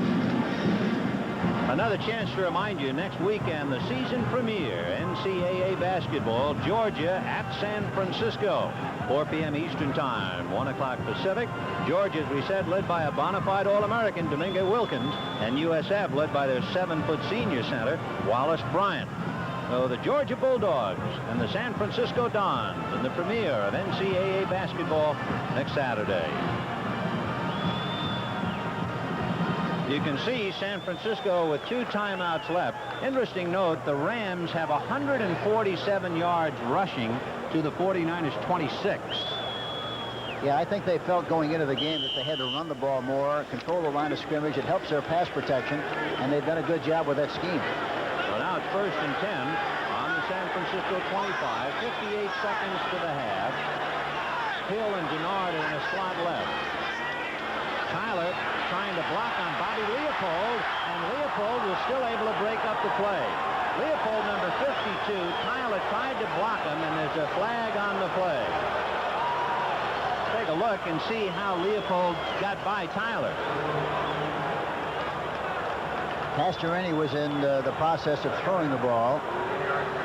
They call it an incomplete forward pass. Good pressure. Watch Pankey, 75, trying to block Dean, 74, and he does a good job of it. But you see Leopold blitzing on the play, number 52, and he comes in and puts a squeeze on Pastorini. Further check on that last play. No penalty involved, and it is 2nd and 10 on the San Francisco 25-yard line. We have 52 seconds to the half. Pastorini throwing down the right side, a comeback pass, and a flag on the play. Martin was defending Waddy, and they were pushing off. And let's see, the penalty against Aladdin Martin. Yes, it has to be against Martin. And this is what happens so much of the time when the ball is underthrown. The ball was underthrown. The defensive back did not know where the ball was, and in the process interfered with the opportunity to make the catch. Interference. Pass interference. Number 29 on the defense. On Martin. First down. First down for the Rams. Well, 1st and goal on the 7. That's 18-yard pass penalty. Aladdin Martin, a 2-year man out of San Diego State. So 1st and goal from the 7 with 46 seconds to the half. The Rams and the 49ers in a 10-10 tie. And the Rams do not have any timeouts left. And San Francisco has 2. Cullen Bryant and Gerald Thomas in there now behind Pastorini. They got a bump and run on the outside there. Oh, there's a bump in the backfield. Never mind bump and run. It was bump and stop as Cullen Bryant bumped into Pastorini at about the 7 or 8 yard line. Without a huddle, and clock now working down to 30. And a pass to Denard, way overthrown. Flag on the play. Let's take another look at Bryant bumping into Pastorini. Well, we talked about a bump and run, but we didn't mean this one. Watch this collision between the quarterback and the fullback. Watch it. Bryant runs right into Pastorini. There's a mix-up on the play, which is very obvious. They wound up wasting the play. And it happens here again. This is the 2nd or 3rd time in the game that this kind of a thing has happened. But I think any time that you have a new quarterback with a new system, you're going to have some confusion. And that's what's happening so far. It's tough to have a new quarterback when you're fighting for your life, too. Yes, that's right. It's one thing to have a new quarterback at game 2. Offsides. Number 88 on the offense. Penalty is declined. It's 3rd down. So Denard, who was going into the end zone for the pass, guilty of being offside, and it's 3rd and goal from the 7. Well, let's see. You have Waddy on the right side with Denard. The backs are split. That's Bryant and Gooman. They're back in there. And in motion is Denard, picked up by Eric Wright. And Gooman might pass. Left-handed pass. Touchdown! Mike Gooman, who was a pitcher at Penn State, throws a strike to Preston Denard for the touchdown. You talk about good-looking execution. That ball, he did a good job of acting on the play like he was going to run the sweep. And they saw Denard pop open, deliver the ball right in stride, a beautiful throw, and the Rams get 6 points on the play. But you talk about good-looking execution. That's a perfectly executed play. Watch him. He does a good job of acting. And especially being left-handed. Yes, and he throws the ball on the run, stepping toward the line of scrimmage, and Denard, hey, he made a great catch. Great catch. So it is 16-10 Rams on the shock of the day. Mike Gooman, the first time he has ever thrown the ball. This is 3rd year in the NFL. He's 1 for 1, and it's a touchdown. A whistle on the play as Corral hammers it through. So the Rams are sitting on top of a 17-10 lead with 23 seconds to the half. Let's take another look at that left-handed toss by Mike Gooman. Watch the guards pull on the play. Harris pulling number 60. 72 is pulling on the play. Kent Hill. The execution is exactly like you draw it up on the board. Touchdown, Los Angeles. So Mike Gooman, who among other things when he was at Penn State was a defensive back, a wide receiver, a tailback. He handled punts. comes to the Rams, and after 2 years in the league, throws his first pass, and it's a strike for a touchdown. So it is 17-10 Los Angeles, but we have already seen the ability of San Francisco to come bouncing right back. Remember the last time when Wendell Tyler scored on a touchdown, Montana went 44 yards to Freddie Solomon, and the 49ers got it back. The only thing for San Francisco now, they're running out of time in the half. There's only 23 seconds left. But a big moment in the life of young Mike Newman. So Frank Corral with the Rams leading 17-10. The Rams with a 5-6 record, naturally battling for a wild card berth. San Francisco trying to lock up today with a victory and an Atlanta defeat tomorrow night. Corral kicking deep down the left side, and it'll be Bill Ring from the 1. Ring out of Brigham Young University, and he's out to the 25. A good return by Bill Ring. So you have 18 seconds left. Would you try, Hank, a deep pass, hoping either A, for a catch, B, for pass interference, and if it's intercepted, it's almost like a punt? Well, they wouldn't. I don't think it's necessary to do that with 18 seconds left. They might try to move it up a little bit closer downfield, I think, and then maybe would try to do something like that if with just a few seconds left in the half with the idea of getting a big play. But I don't think they'll do it in the very first one, not with 18 seconds. All right, 1st and 10 on the San Francisco 25. And Montana back at the 15-yard line, throws in and through the hands of Freddie Solomon, the intended receiver. Leroy Irvin and Jim Youngblood were right there with him anyway. Final score, St. Louis knocked off Baltimore. Well, Baltimore had really lost their shoes, haven't they? Yeah, they really have. And, you know, it's amazing. They've got a great quarterback in Burt Jones. They just have not been a good team defensively all year long. They've given up a lot of points. They've been able to score points, but they haven't been able to stop anybody. So it is 2nd and 10 on the 25-yard line. I guess Robert Irsay didn't call very many good plays today. And Montana's going to go down on one knee. Just let the clock run. We're down to 8 seconds, so that'll be that. In a most exciting first half, the Los Angeles Rams leading the San Francisco 49ers 17-10, and prospects of a great second half coming up. So Frank Corral has a field goal and 2 points so far in the game. He's accounted for 5 of the Rams' 17. He'll be teeing it up at the 35. The deep men for San Francisco, Amos Lawrence on the left-hand side of your screen, number 20, and Bill Ring in the lower right-hand corner, number 30. So San Francisco smarting now. They're down by a touchdown. And Bill Walsh, having seen his team shut out as far as touchdowns against Cleveland last week, and we'll see about the second half. Lawrence coming up to take it at the 7, to the 20, 25, 30, 35. He's broken the tackles. He's being chased by Frank Corral, and he's going to win the foot race. Amos Lawrence is even more famous. That was really a brilliant return.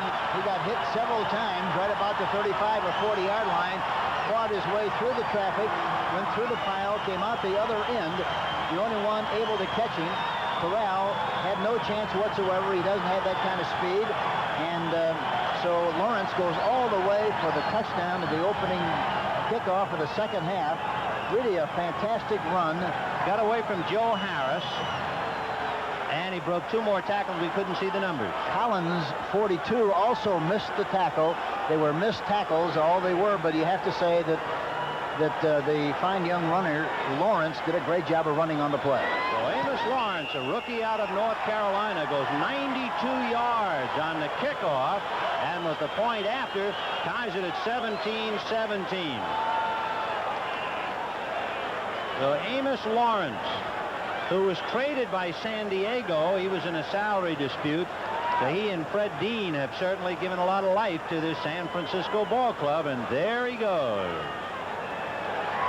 That's Joe Harris coming in, trying to hook him with the left arm, and he can't do it. Here comes Leroy Irvin over from the right, had him and let him get away as he bumped into Kirk Collins, and then it's adios Amos. The obvious thing, though, that we didn't mention is the fact that Mike Wilson clipped on the play. It was a very obvious clip that was not seen by the officials.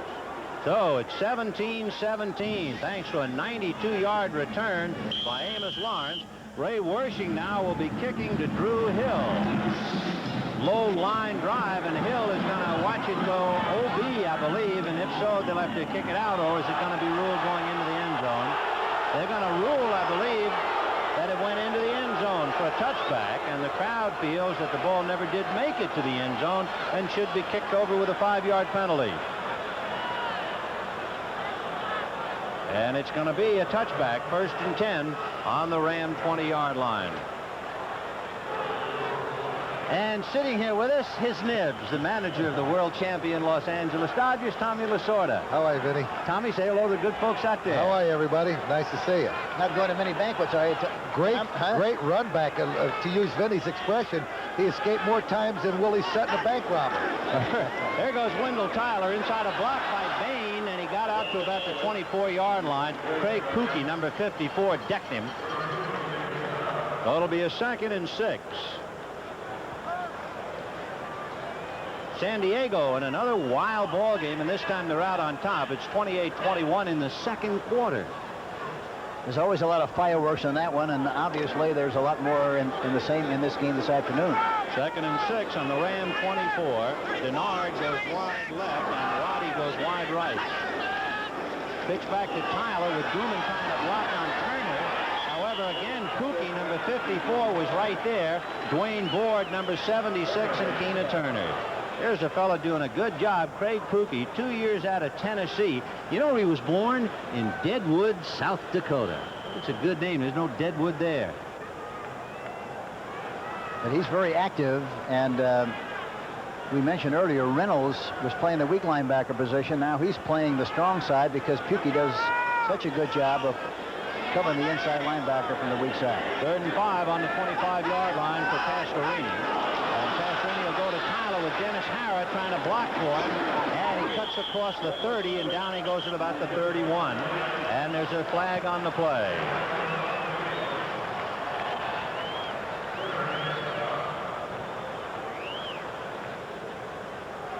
So Red Cashin will interpret the flag for us in a moment.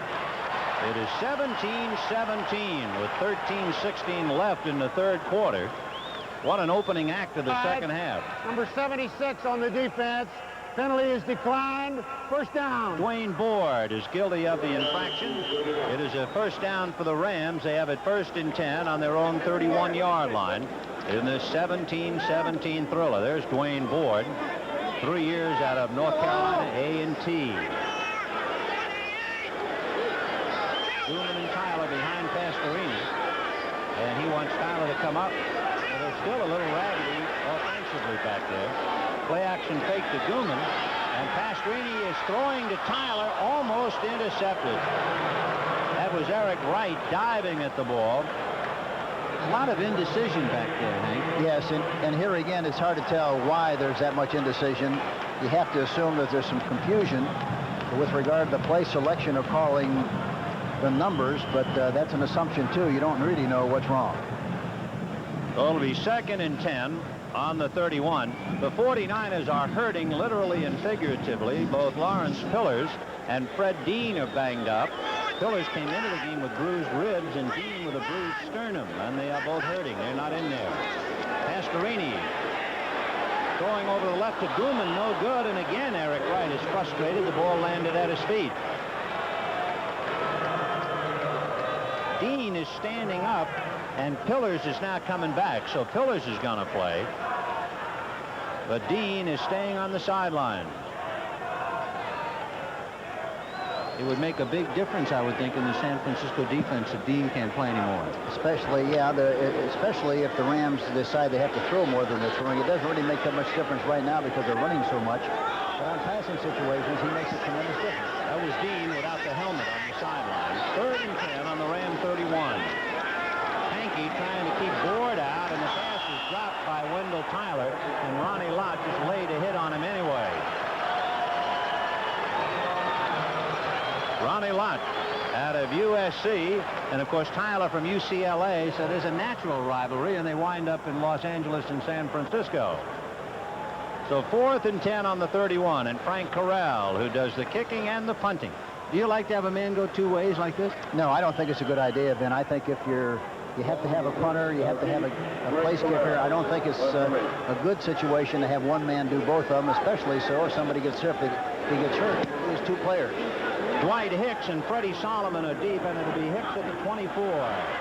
Dwight Hicks pounded by Mel Owens, and finally knocked down by Joe Harris.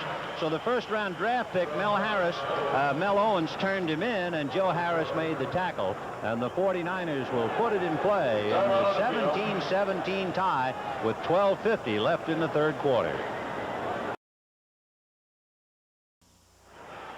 All even at 17 with 12:50 left in the third quarter. Montana brings him up. He has Paul Hofer and Earl Cooper as running back. Play action fake, and Montana looking over the middle to Cooper. And Cooper makes the reception, and they bring him down at the 37-yard line, a pickup of 6, so it'll be 2nd and 4. You have to be impressed with Montana and his ability to know exactly where everybody is. That was a play action fake on the play, faking to the fullback and halfback, and then he winds up hitting the fullback in the middle area, Earl Cooper. But they don't make a lot, but they move the chains a little bit, pick up about 6 yards on the play. Meanwhile, Amos Lawrence, who went 92 yards with the opening kickoff to start the second half, basking in the sunshine. Earl Cooper looking for an opening. He has found it, upended by Pat Thomas, and he goes down at the 41-yard line. That's very close to a first down. From our angle, it would appear as if he's missed it by inches, but let's see where they spot the ball. They're going to measure. Meanwhile, Dallas leading Washington 10-7 in the third quarter. Miami leading the Jets 12-6. That's a big game. Miami went in 7-3. The Jets are 6-4. Buffalo won today, so they're 7-5. Did you see Buffalo's winning touchdown? Well, you talk about a prayer, hoping a prayer. That's exactly what that was. In the last 5 seconds. Well, it pays to practice those kind of plays during the course of the week. Jack Reynolds over on the sideline, one of the great students of the game. And, of course, we mentioned his 34th birthday today. So they did miss the first down by inches. It is third down. Half a yard or thereabouts for Montana and company. Davis and Ring are the running backs out of the eye. First man is Johnny Davis. And the Alabaman goes across midfield to the Ram 47. Nolan Cromwell brought him down. He's got a great start, and running straight ahead. He's very tough. He's got good leverage, good body lean, and he's hard to tackle one-on-one. So they spot it closer to the Ram 46-yard line. So on an inches play, he bursts forth into Ram territory to make it 1st and 10. And Clark hasn't caught a ball yet. And Clark is on the left side, Solomon wide right, but this is Johnny Davis, and the Rams all over him, and he still picked up a few yards all on his own. So the kid out of Alabama, they got in the trade that sent James Owens to Tampa Bay. He might be quite an investment. Yeah, he'll be very good for this team, because they need somebody big and strong to go straight ahead, and he does that very well. Cooper is more of an outside runner and a pass receiver than he is a sledgehammer back going straight ahead. More bad news. That's Ronnie Lott getting his left ankle taped, and he was visibly shaken up and in pain. 2nd and 7 on the 43 of Los Angeles in the 17-17 tie. Hofer and Cooper stay in the block, and Montana throwing to Clark, and there's his first ball of the day, and he makes the reception for a first down at the Ram 20. Rod Perry took him out, the #1 wide receiver in the NFL. Boy, did he make a great move. He was in the outside position, slot on the inside. He goes down and breaks to the outside, turned the defensive back completely around. The ball was right on the money, and he makes his first reception of the afternoon. A great play by Clark, number 87. You know, Joe Montana had completed 62% of his passes going into this game, and he's doing better than that. He's 9 for 12 and 160 yards against a team that is #1 against the pass.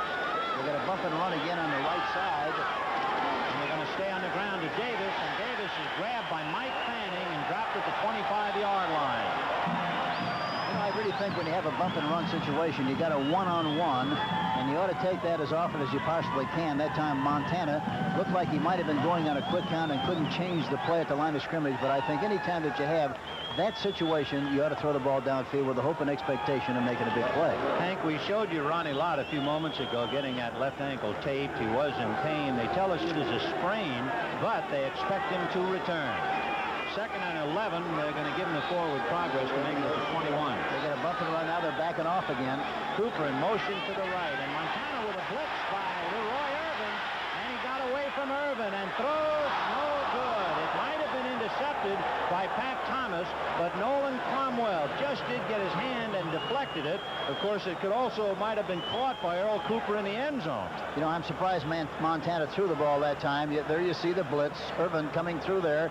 Montana scampers to the outside, and I'm really surprised he threw that ball that way because there was a lot of blue shirts, and he normally will throw that ball out of bounds. He threw it into traffic and dodged the bullet, so to speak, because he was lucky it wasn't intercepted. Cromwell knocking it away from Pat Thomas, also Jim Youngblood, and then the third man. It never would have gotten to Earl Cooper anyway.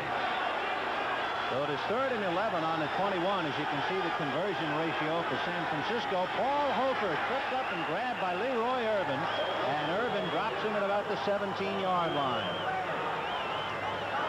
Leroy, 2 years out of Kansas. Of course, he had a big day handling punts the last time these two teams met. So on a 4th and 7, Montana holding for Wersching, and the kick is good. And Wersching, who was already kicked one today, kicks his second. For the Rams, they went off the field leading 17-10, and somehow it's as if they lost the lead on their way to the locker room. Yeah, Montana's calling Pennsylvania to see if their folks are watching the game, I think. The Rams stunned on a 92-yard kickoff return for a touchdown by Amos Lawrence and a 34-yard field goal by Ray Wersching, and the 49ers are leading 20-17. Wersching now kicking to Drew Hill from 2 yards in the end zone. Drew being chased by Bobby Leopold and finally caught by Eric Wright and Leopold as he crossed the 25 to the 27-yard line. So Drew Hill brings it out to the 27. That's a 29-yard return because he started 2 yards deep. Now you look at the leaders in defense. Philadelphia, remember they lost today. Then you have Denver, and look at San Francisco. They give up points grudgingly. It's amazing, especially after the way they've played defensively in the past. There's a great change in their personality. 1st and 10, Rams on the Ram 27. With Gooman and Tyler behind Pastorini and Waddy in motion to the right. Look at all the room on the left side. They're going to go with Gooman. And Gooman across the 30-yard line. Upended by Stuckey and Reynolds. And they'll down it at the 32, so he picked up 5. Mike Gooman's had a big day, and of course he'll remember today with that left-handed touchdown pass to Preston Denard. It's a very effective weapon, especially when you have a left-handed thrower. We had one in Curtis McClinton back in the days in Kansas City, and he threw that ball very well. You see halftime in that flying circus, San Diego 28, Oakland 21. 2nd and 6 from the 32 for Pastorini. This time to Tyler, and Tyler tripped up and buried by Kugler, number 77. He hasn't played much. At Pete Kugler, the rookie out of Penn State.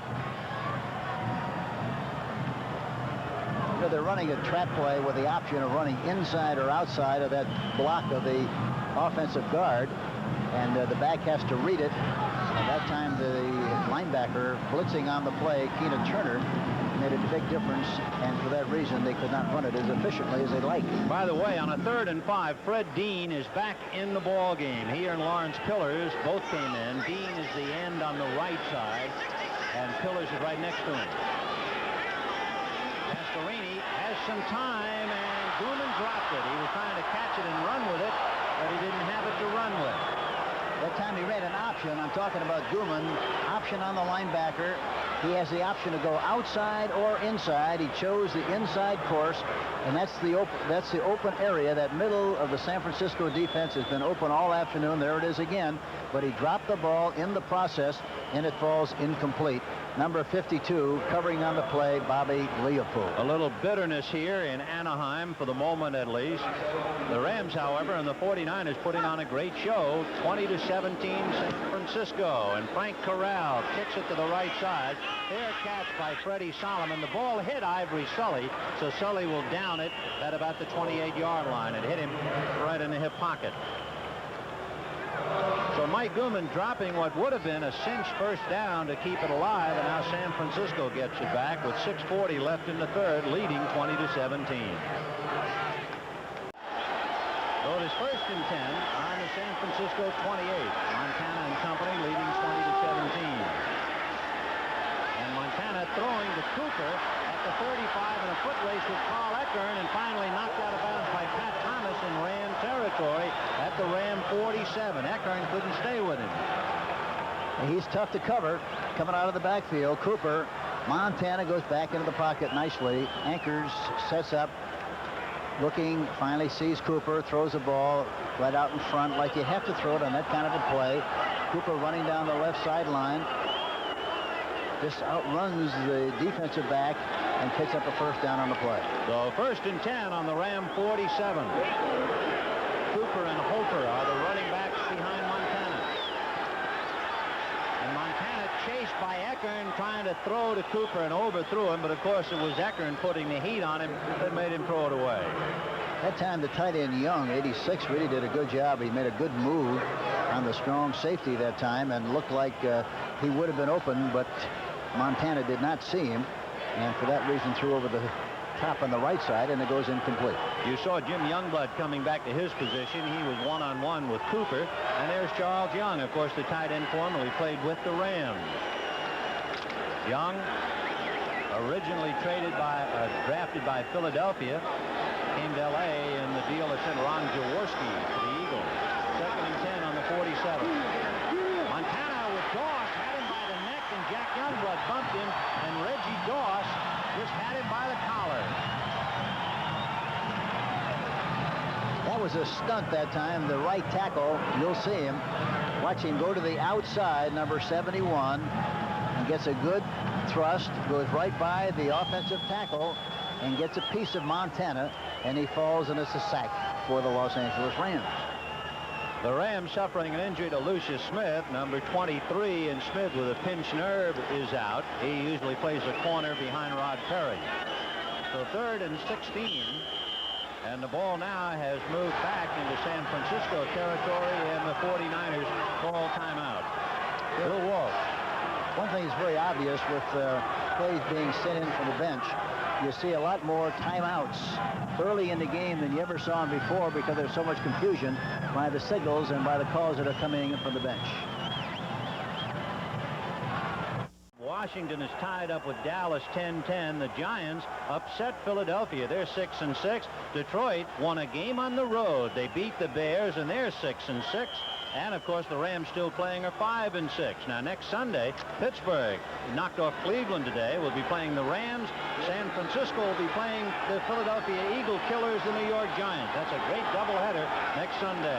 Montana on a 3rd and 16 from the 47. Deep to Solomon. It is intercepted by Nolan Cromwell, and they're going to call him back.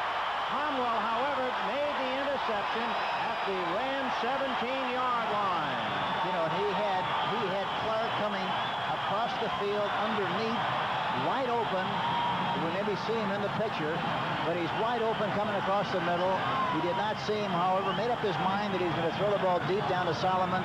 Cromwell was in the hole like a good free safety should be. He comes up with the interception, and it knocks the 49ers right out of an opportunity, but he just threw the ball to the wrong person. To flesh out your remarks on the 49er receivers, Dwight Clark, who came in here with 62 receptions, has had just one ball for 23 yards. Yes, and he would have made a big play, and of course it's a lot easier to see it up here, Ben, than it is down in the quarterback position, but he was really open coming across the middle. All right, the Rams on a 1st and 10 from their own 18, 5:47 left in the 3rd quarter, 20-17 San Francisco. Play action fake and little screen now to Tyler, who juggles no catch. Carlton Williamson was right there, and he'd give anybody a pause to juggle the ball. Well, you know what happens? There's a great illustration. When you throw the ball to the backs, Ben, you must throw it about a yard out in front of the numbers so he does not break stride. Watch where he throws the ball here. See? He throws it just a little bit behind it, hits him in the head, bounces off, takes him off stride. The rhythm of the play is destroyed totally, falls incomplete. Williamson, a ferocious hitter. Last week we saw him put away Calvin Sweetie, John Stallworth, and Benny Cunningham, all of the Steelers, so he can really punch him. Pass bringing with both backs, releasing. And the pass picked off by Ronnie Lott, and Lott's going in for the touchdown. Oh, what great anticipation. A beautiful play by the young rookie, Ronnie Lott. He anticipated the inside move by Waddy and got a good jump just like a center fielder does after a baseball is hit. Got a good jump on the ball. Anticipation was great. Watching, here he comes. Picks off the makes the interception, and goes all the way in for the touchdown. Boy, what a great play by Ronnie Lott. For Ronnie Lott, it's his 6th interception. See, watch again. Watch Waddy. He's trying to cruise in the open area. There's a man short, a man deep. He sees the quarterback throw the ball to Waddy, gets a good jump on the ball, and makes the interception for the touchdown. For Lott, he has 6 interceptions, and 3 of them have been for touchdowns. Wersching just keeps it going. He doesn't miss anymore. Ronnie Lott, remember just a few minutes ago, we showed you he was in obvious pain. He was getting his left ankle taped. They told us he had a sprained ankle, but he would play. Will he play? And it is 27-17 San Francisco. They've scored 20 points in 9 minutes in the 3rd quarter. Kickoff return, 1 7-pointer, and this interception another. That's 14 points. So as things quiet here for the moment, let's go back to New York for an NFL report, and here's Brent Musburger. Ben, it is not quiet down in Dallas. Danny White pulls out on a double tight end formation. He'll go to Doug Cosby, 10 yards for the touchdown. Cowboys now lead the Redskins 17-10. Back to you in Anaheim. So Dallas continues to be very difficult to beat in Dallas. And meanwhile, San Francisco trying to win too. And as you see, a study of frustration on the face of Dan Pastorini. Meanwhile, Pat Hayden warming up, and that could be even more reason for concern for Pastorini. 27-17 San Francisco. And talking about concern, you have to include Ray Malavasi, Lionel Taylor, and the rest of the Los Angeles coaching staff. For Pastorini, it has been a bitter, bitter return. Tough to come back, Hank. It really is. You know, I think realistically, Pastorini is an excellent quarterback, but I don't think he can come right back into action after being away for 2 years and take over like you did before you were out of action. And I think he's just a little rusty. That's all there is to it. Hill decides not to bring it out, so Drew will not be drawn out of the end zone. And the Rams will put it in play. 1st and 10 on the Ram 20-yard line. Watch Hayden. Yep, here he comes. He's going to replace Pastorini. Well, it wasn't so long ago they were booing Hayden. Now they cheer. Never changes. No, It never changes. They're always for the guy who's sitting on the bench. He's always better than the guy that's playing. But that's the nature of the fans, and you love them for it because they're so involved with their respective team. They get very involved, and that's why the reaction is like it is. Well, the Rams had the ball on their own 18 following Cromwell's interception, and Lott had the interception for the touchdown. Now the Rams have it on their own 20. Waddy is in motion, and Hayden is going to send it up right away to Waddy. And Ronnie Lott can't bring him down as Waddy spins out to the 28-yard line. Not quite enough for the 1st down. By the way, Pastorini turned ice cold. His last 8 passes were incomplete. He was 0 for 7, and then the 8th one was the interception. So I guess, is there a bottom line for a coach when you see a quarterback get cold? It's an intuitive thing, really it is, Ben. You have to be on the sideline to understand, get a feel for what's happening. And once you feel it's time to make a change, you must make that change for the best interest of the club. And yet hanging over the ballpark is a Ray Malavasi quote in the aftermath of last week's game. Here's Wendell Tyler. And Tyler is out to the 40 to the 41-yard line. The line that was in the paper, the quote to Ray Malavasi, he said, "We are not going to play musical chairs with our quarterback." Well, I think by that he meant he wasn't going to just arbitrarily change quarterbacks just to be changing them, but I think he felt, and any coach will feel, that if the quarterback who is playing at that particular time is not doing a good job, then you have to take him out and make a change, and that's what he's done. And Pat Hayden picks up the 1st down. We saw Hayden move the ball club well against Cleveland, but it was really after the fact because the game was over then. It's still very alive here. The catch, the attack by Preston Denard. There is a flag on the play, however, to hold everything. Denard making the reception at the San Francisco 41. We're watching the Rams. They feel that the penalty is against San Francisco. And Red Cashin will inform us. Here's Denard again on that catch. Yes, and you know, talking to Lionel Taylor yesterday out at the practice session, he talked about Denard and talked about what great feet he has and how quick they are and how well he responds to what the defensive back does. He did a good job of breaking the pattern off at the right time on the last play, and it's a big catch for the Rams. We'll see the penalty. That Illegal use of the hands. Number 65 on the defense. Penalty is declined. First down. So Lawrence Pillars guilty of the infraction. It's declined naturally. And from the Ram 41, Hayden hits for a first down on the San Francisco 41. It is 27-17 San Francisco. And now this thing is starting to warm up. Yes, they're starting to get cranked up a little bit. That's Waddy in motion to the right. And Hayden decides to stay upstairs. And juggled by Waddy, and he carries it out of bounds and drops it. Alden Williamson again right there with him. You know what happened on that last play? He tried to catch the ball with the help of his body. He tried to catch it, trying to cradle the ball. It hit his shoulder pad that time, and anytime you hit the hard surface of the shoulder pad, the ball is going to bounce loose, and that's what happened on the last play. Boy, there has to be smoke over there in Oakland. It's 35-21 San Diego in the third quarter. It was 28-21 at the half. So they're just starting to warm up north. 2nd and 10 on the San Francisco 41 as Hayden is back in control. They'll go on the ground to Mike Gooman. Gooman got a partial block from Dennis Harrah, and he's knocked out by Keena Turner. There's a flag on the play.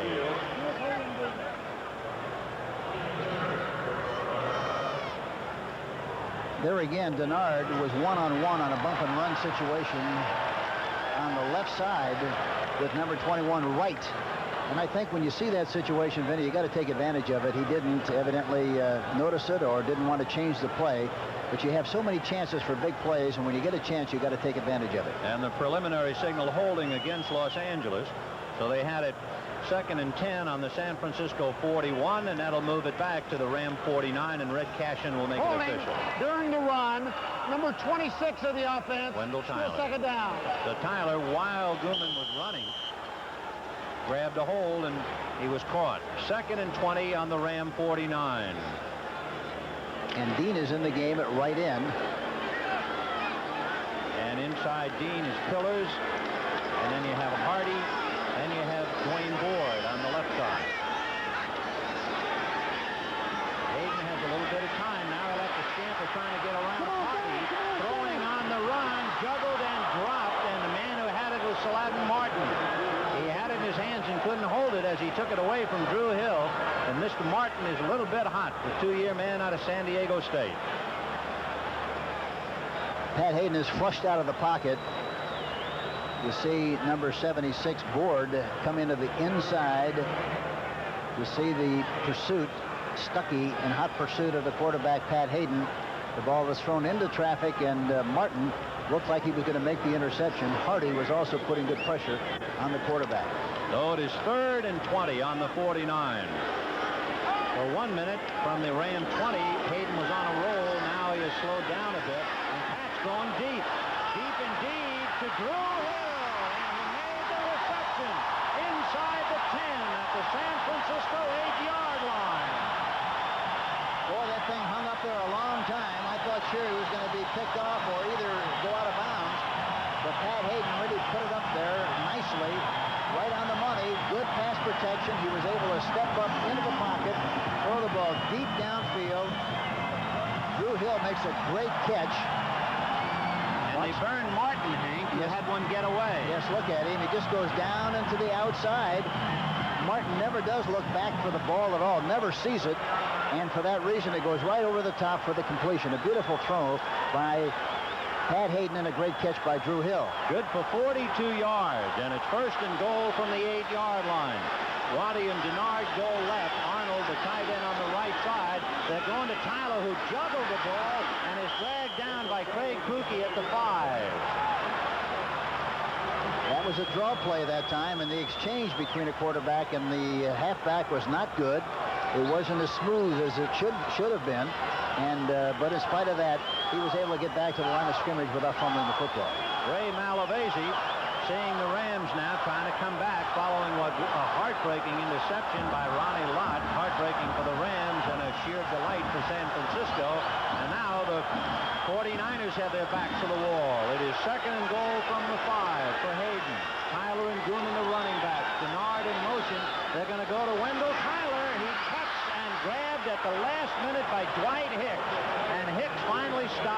about the 2.5-yard line. Well, I tell you, 22, Dwight Hicks really did a good job of stuffing the play. It looked like there was a chance to get into the end zone, but he came out of no place that time. Hicks, I'm talking about, 22, and really made a great tackle. Dwight Hicks, who is the veteran in the secondary, 3 years out of Michigan. He was originally a Detroit Lion draft choice, went to the Canadian Football League, wound up a free agent cut by Philadelphia, and he was managing a health food store when San Francisco picked him up in 1979. So 3rd and goal from the 2. And Hayden on a keeper to drop back. He's got Arnold all alone.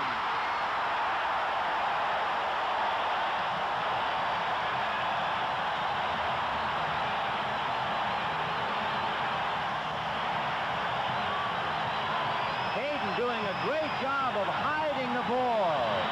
Yes, he did. And he was the first guy there to greet him and congratulate him was Dan Pastorini. They're very good friends.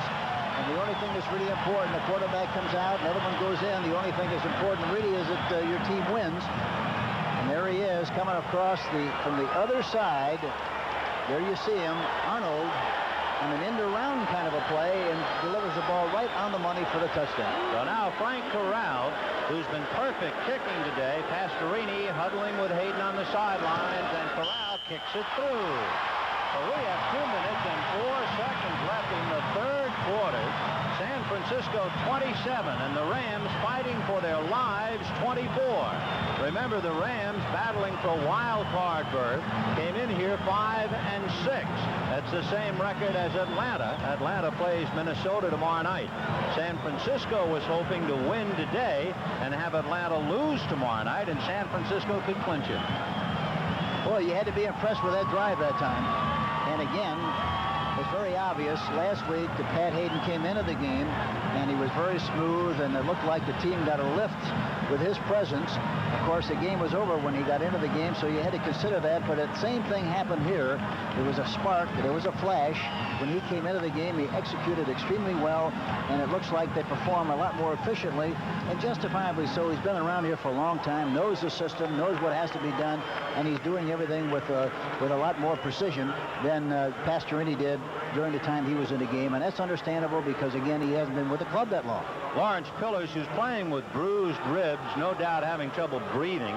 The big guy is playing, however. And Walt Arnold, who caught his 2nd touchdown pass of the year. The tight end wound up all alone. Great deception by Pat Hayden. So it is 27-24 San Francisco with 2 minutes and 4 seconds left in the 3rd quarter. And Frank Corral prepares to tee it up at the 35. To repeat, the 49ers have not beaten the Rams twice in a year since 1965.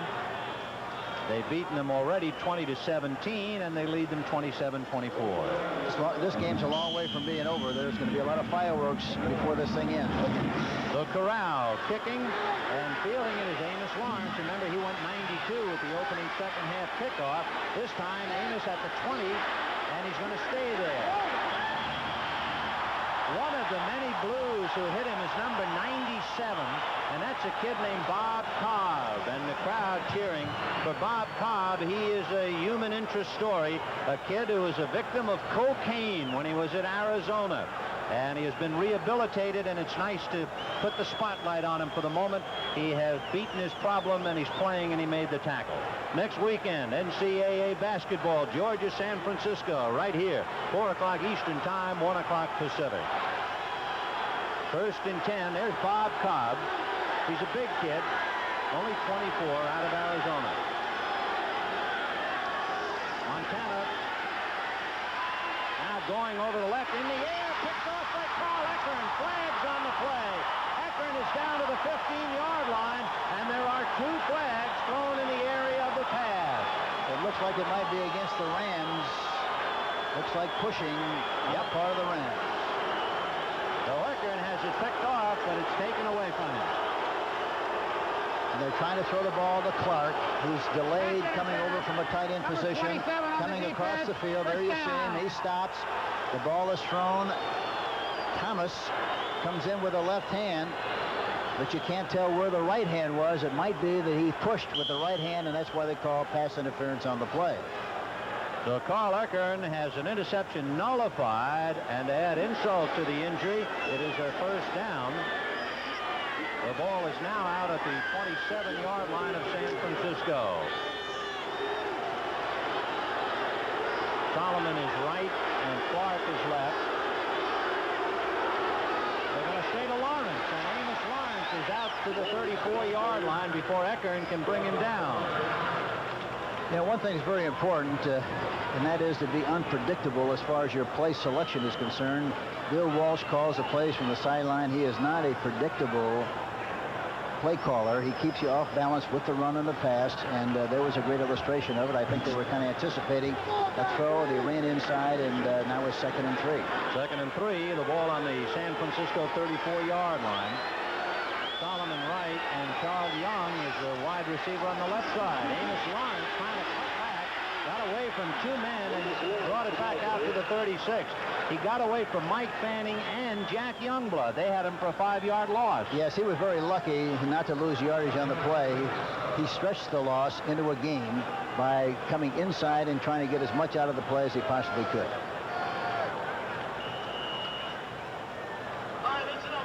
So it's 3rd and 1. The ball is out on the San Francisco 36-yard line. What kind of a latitude does Montana have once the play is called by Walsh? He'll stay with the play unless he feels that the play is not a good one against the defense, and he has the option to change the play at the line of scrimmage anytime he doesn't think the play sent in is a good one. Solomon in motion, 3rd and 1. Play action fake to Cooper. Montana to Solomon all alone. Nolan Cromwell rides him out of bounds at the 41-yard line and make it the 39-yard line of Los Angeles. Great play action fake. Yeah, there's another illustration, you see, of being unpredictable. They fake inside. They send Solomon in motion across the backfield. He's out by himself, one-on-one, and he's finally tackled by Cromwell, but they put a lot of pressure on the defense. He fights his way through traffic, coming across from the left side of the field to the right side, and it's a big play for the San Francisco 49ers. They pick up 25 yards on the play, so it's 1st and 10 on the Ram 39-yard line. 13 seconds left in the 3rd quarter. Flip to Cooper, and Cooper grabbed by Jack Youngblood and Jim Youngblood. So that'll make it maybe a loss of a yard or so, and we are running down to the end of the 3rd quarter. And that officially is the end of the 3rd quarter with the score, San Francisco 27, the Los Angeles Rams 24. We'll be back with the start of the 4th quarter after this word from your local station and the smoke has chanced to clear.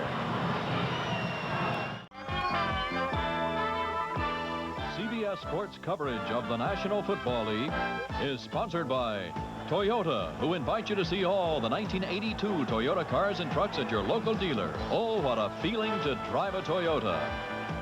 And by Lowenbrau. When it's time for the taste of a truly great beer, let it be Lowenbrau. Here you go. As we start the 4th quarter, San Francisco 27, the Rams 24, and the 49ers have it 2nd and 11 on the Ram 40-yard line. Meanwhile, it's getting wilder up north. Kellen Winslow having a big day. He's caught 4 touchdown passes for San Diego. Montana getting protection over the middle, leading toward Hofer nicely. And the ball is loose out of Hofer's hands. Picked up by Joe Harris. Harris is going to be grabbed by Cooper at the 10-yard line, but the Rams have recovered the football when it flew out of Paul Hofer's hands. You couldn't tell whether the tackler popped it out of there, trying to intentionally knock it out of there, or whether he just lost the ball. Let's take a look here. Good protection. Montana has a lot of time to throw the ball. There you see Hofer making the catch. Yeah, he was knocked out from the backside. A beautiful play by Irvin, number 47, punched it right out of there. Really a good, accurate shot on Hofer. Oh, the Rams have a chance. Coming back. Vin Scully along with Hank Stram. It's San Francisco 27 and the Rams 24. That's the first time in 5 games, 5 consecutive games, that the 49ers have lost a fumble. Preston Bernard is in motion, and Hayden to Tyler. And Tyler stumbled and will pay the penalty for it. Whatever happened to Tyler, he seemed to trip, and that broke the momentum of the play as he tried to build it.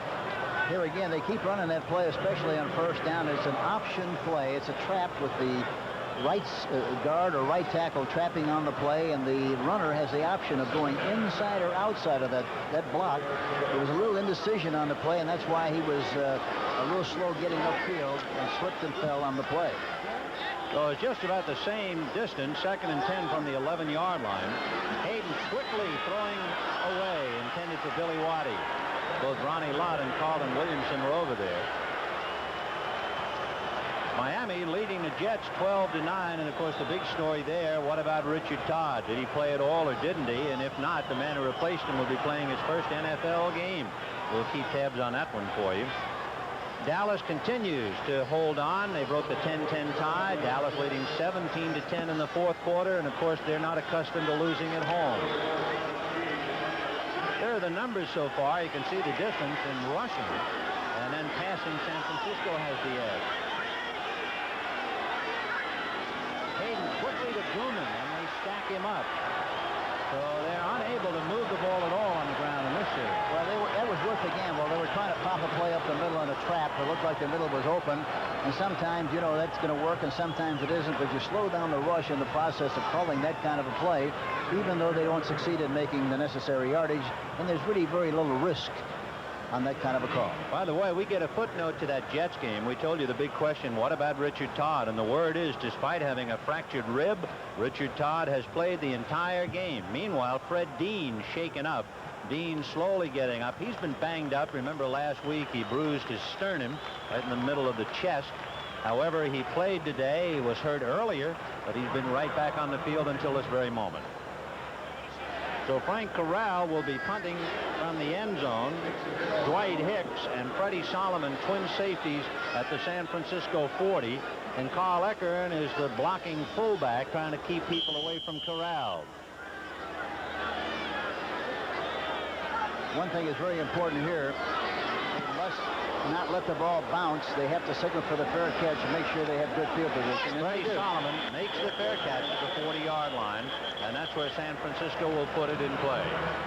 So we have 13 minutes and 42 seconds left in the ball game. There's a flag on that punt. So let's wait for the interpretation again from Red Cashin.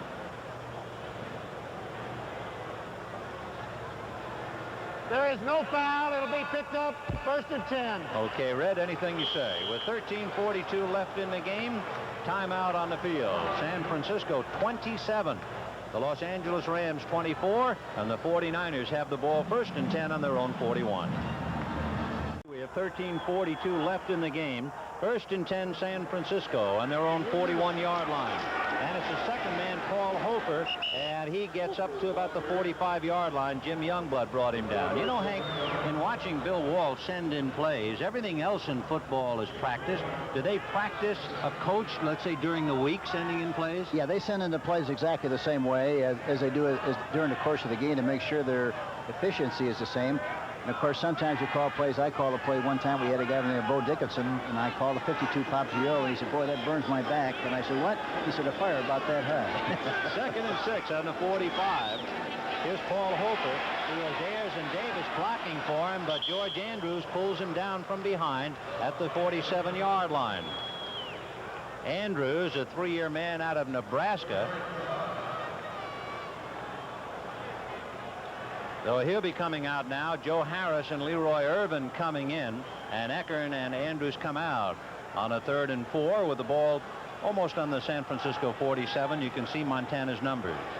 You know, I watch Clark, and it reminds me so much of the great receiver we had in the early days of our history in Dallas and Kansas City, Chris Burford. 3rd and 4 on the 47.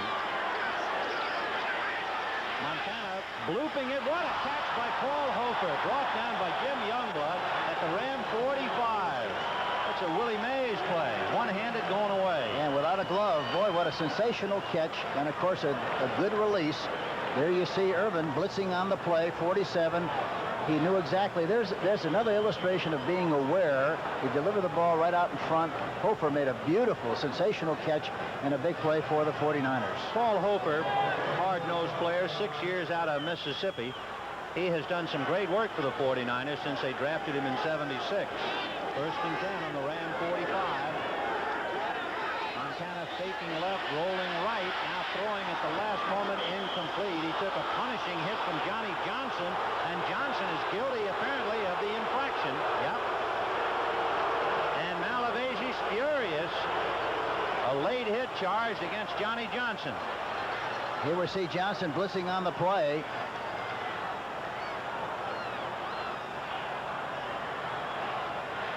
With the official stand, it looked like it was hard for him to stop his progress. And look at Ray Malavasi. He wants to talk to the official. He's saying, you come over here. You're going to have to call him on a telephone call long distance because he's not going to get close to talk to him. First down. So roughing the passer, charge against Johnny Johnson. You be the judge. Here we see it here again, but you can't tell the official. Say Johnson is between the quarterback and the official. We don't see really what took place as far as his leaping for the quarterback, but he calls it first down. First and 10 on the Ram 30-yard line. Montana giving to Ricky Patton. We haven't seen him since early in the first half, and Patton is inside the 30 to the 29. And wait a minute. The Rams and Johnny Johnson has drawn some more flags. That time it was Schumann, number 84. And Johnson getting into a tussle. So Johnny Johnson first called Face mask, number 20 on the defense. So roughing the passer followed by a face mask penalty. 2 in a row against Johnny Johnson, who is beside himself. The number 1 draft choice in 1980 from Texas. And down on the field, Randy Cross, number 51. The UCLA man shaken up. So this is really moving the ball. It started on the San Francisco 41, and now they have the ball on the Ram 15. Well, those kind of mistakes really hurt you. It's one thing for the offense to move the ball because they do a good job efficiently, but it's another thing to give them that kind of yardage in a critical situation. So San Francisco leading the Rams 27-24, 11:35 left. And we'll see Johnny Johnson. It looks like he's going to leave his feet almost. So that's a real tough call. Yes, it really is. The only thing that you have to wonder about, the official is right there on the scene. It's a judgment call, and he obviously thought it was a late hit. First and 10 on the Ram 15-yard line. Johnny Davis powering over the right side. And the Rams stack him up at about the 14-yard line. Jim Youngblood with a bear hug on him. Randy Cross, you saw him down on the field earlier in pain, twisted his back, and it is questionable, it is doubtful that he'll be back in the game. Randy Cross. So 2nd and 9 on the Ram 14. 27-24 San Francisco. Where you got bump and run on the outside receivers again. You got to take a shot at that. Now they're going to do it again. Nope, and Ricky Patton takes a shot from Joe Harris and Reggie Doss. Down he goes right at the 15-yard line. Leroy Irvin made it official. A troika. So he loses a yard on that play. That makes it 3rd and 10 at the 15. Remember, they had 1st and 10. Of course, Ray Wersching has been perfect, and he is standing in the tall weeds just ready to be called in. You know, I can't understand why they don't throw the ball outside to Clark. He's got Rod Perry. Clark is 6'4", Perry is 5'9". They're 1 for 1 in a bump and run situation. It was certainly, you would certainly think we can maybe get a good chance to get a big play. Montana looking for the big play. Passing to Clark, broken up by Rod Perry. Rod Perry made a great play. The ball was thrown a little bit too short. Had it been thrown a little bit longer, it'd have been 6 points. Watch him. See, he runs right by Perry. And again, there's a big difference in size, 6'4", 5'9", but the ball is thrown behind instead of in front, and that's the reason the ball was deflected by Rod Perry. And, of course, the crowd here in Anaheim is somewhat relieved. Even if Wersching kicks it, then the San Francisco lead will only be 6 points, which means a touchdown and point, and they can be passed instead of just caught. But Wersching with Joe Montana holding at the 22. Do you like your quarterbacks to hold? Yes, if he's the best holder, he has to be the guy that holds the ball. We had Dawson holding for us, but I think you have to have the best guys doing what they do best for the kicker, and that's why they do it here, I'm sure. So with Montana holding, Wersching kicks it through. San Francisco leading by 6. San Francisco 30 and the Rams 24. The 49ers picked up 30 yards in penalties against the Rams' Johnny Johnson. Now Drew Hill trying to break one. And Wersching kicks one, bobbled at the 5. Drew now to the 10. Boxed in by Bill Ring and dragged down by number 30, Bill Ring. Boy, that was some kick by Wersching. It looked like a gyroscope that had gone crazy. Yeah, it looked like one of those super balls, you know, that went right down. Looked like it was a frozen rope kick. Got down there very quickly, and normally that kind of a kick you ought to be able to return for good yardage because it gets down there so quickly, but there was a fumble on the play, and he barely brings it back to the 10. Bill Ring, who was originally a free agent cut by Pittsburgh, and San Francisco picked him up. Ring, 1 year out of BYU, made a big play. So the Rams deep in their own territory, 1st and 10 on the 10. Tyler and Gooman. In motion is Denard, picked up by Ronnie Lott. And Hayden is throwing to Gooman, and the big man is knocked out by Carlton Williamson at the 16-yard line. So they picked up 6. It'll be 2nd and 4. You know, talking to Taylor again yesterday at practice, he talked about Denard and talked about his great stamina. Says that he has great capacity to be as efficient in the 4th quarter as he is in the 1st quarter because he's in such excellent condition. So it is 2nd and 4 on the Rams 16, 9:54 left. So we got a lot of time for a lot of football. Tyler, the deep back. And they'll go to Tyler. And Tyler takes a hard hit by Jack Reynolds at the 20-yard line. Reynolds ruts him down, and then Dwayne Board decides to get the feeling of the football.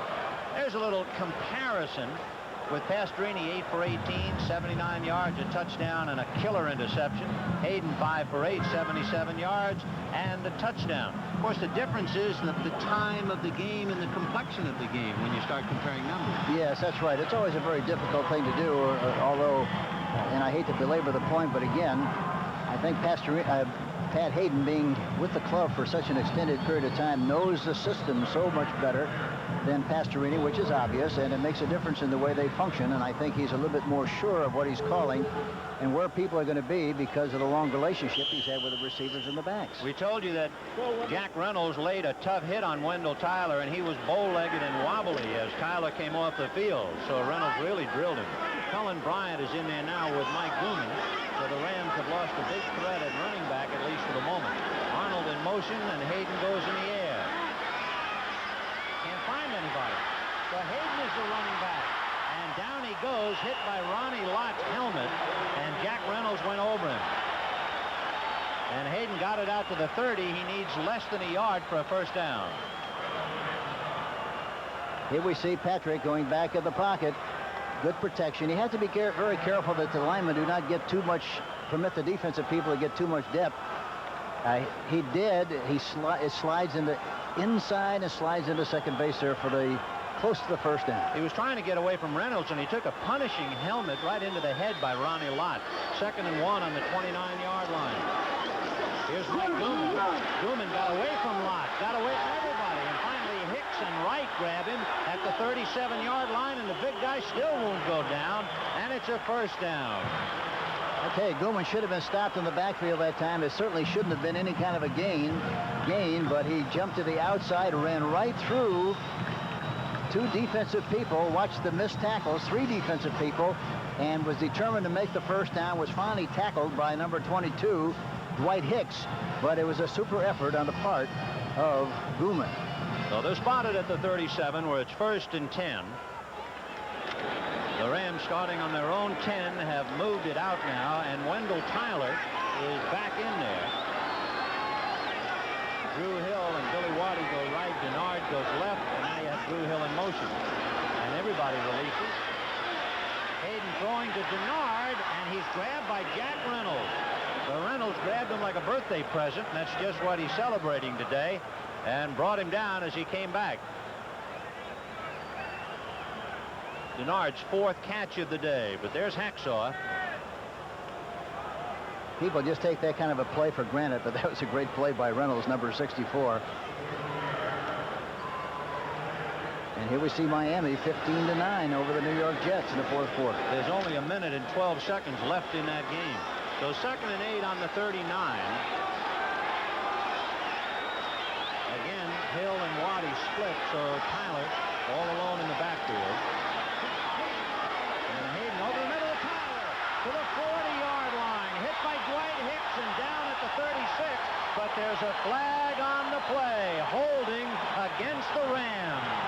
And wait till they hear that in the stadium. You know, that's a really tough call because he got rid of the ball quickly, throwing the ball to the back over the middle. You shouldn't have to hold on that kind of a play, but there was holding, obviously, on the part of the Los Angeles Rams, and the ball will be called back and a penalty assessed against the Rams.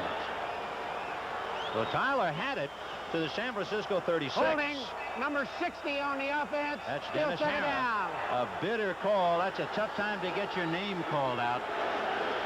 Yeah, watch him. Here we see Harrah, number 60. Oh, you see the arm lock. He's got a wide stance and tries to get two of them with one with one arm, one with the other. He had pillars coming on the inside, and coming around him was Dwayne Board. So he tried to hold them both out, and they got caught. 2nd and 18 on the Ram 29. Mike Gooman is the sole running back, and he leaves. So Hayden's on his own. And he's going to be dragged down by Jim Stuckey at the 30-yard line. The Rams have to somehow get the ball in the middle area. Every time they've thrown the ball in the middle, it's been a big play. A couple have been called back. One has been dropped, but that's where you have to throw the ball against the San Francisco 49ers, the way they're covering. They're not too concerned about the tight end.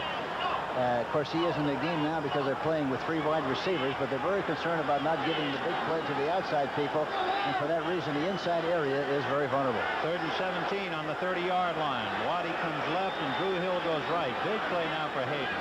6:17 left in the game.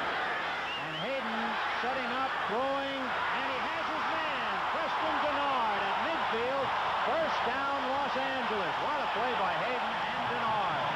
Well, it's a good adjustment on his part, but here again, he got him into the middle area, and that's where that's what's vulnerable.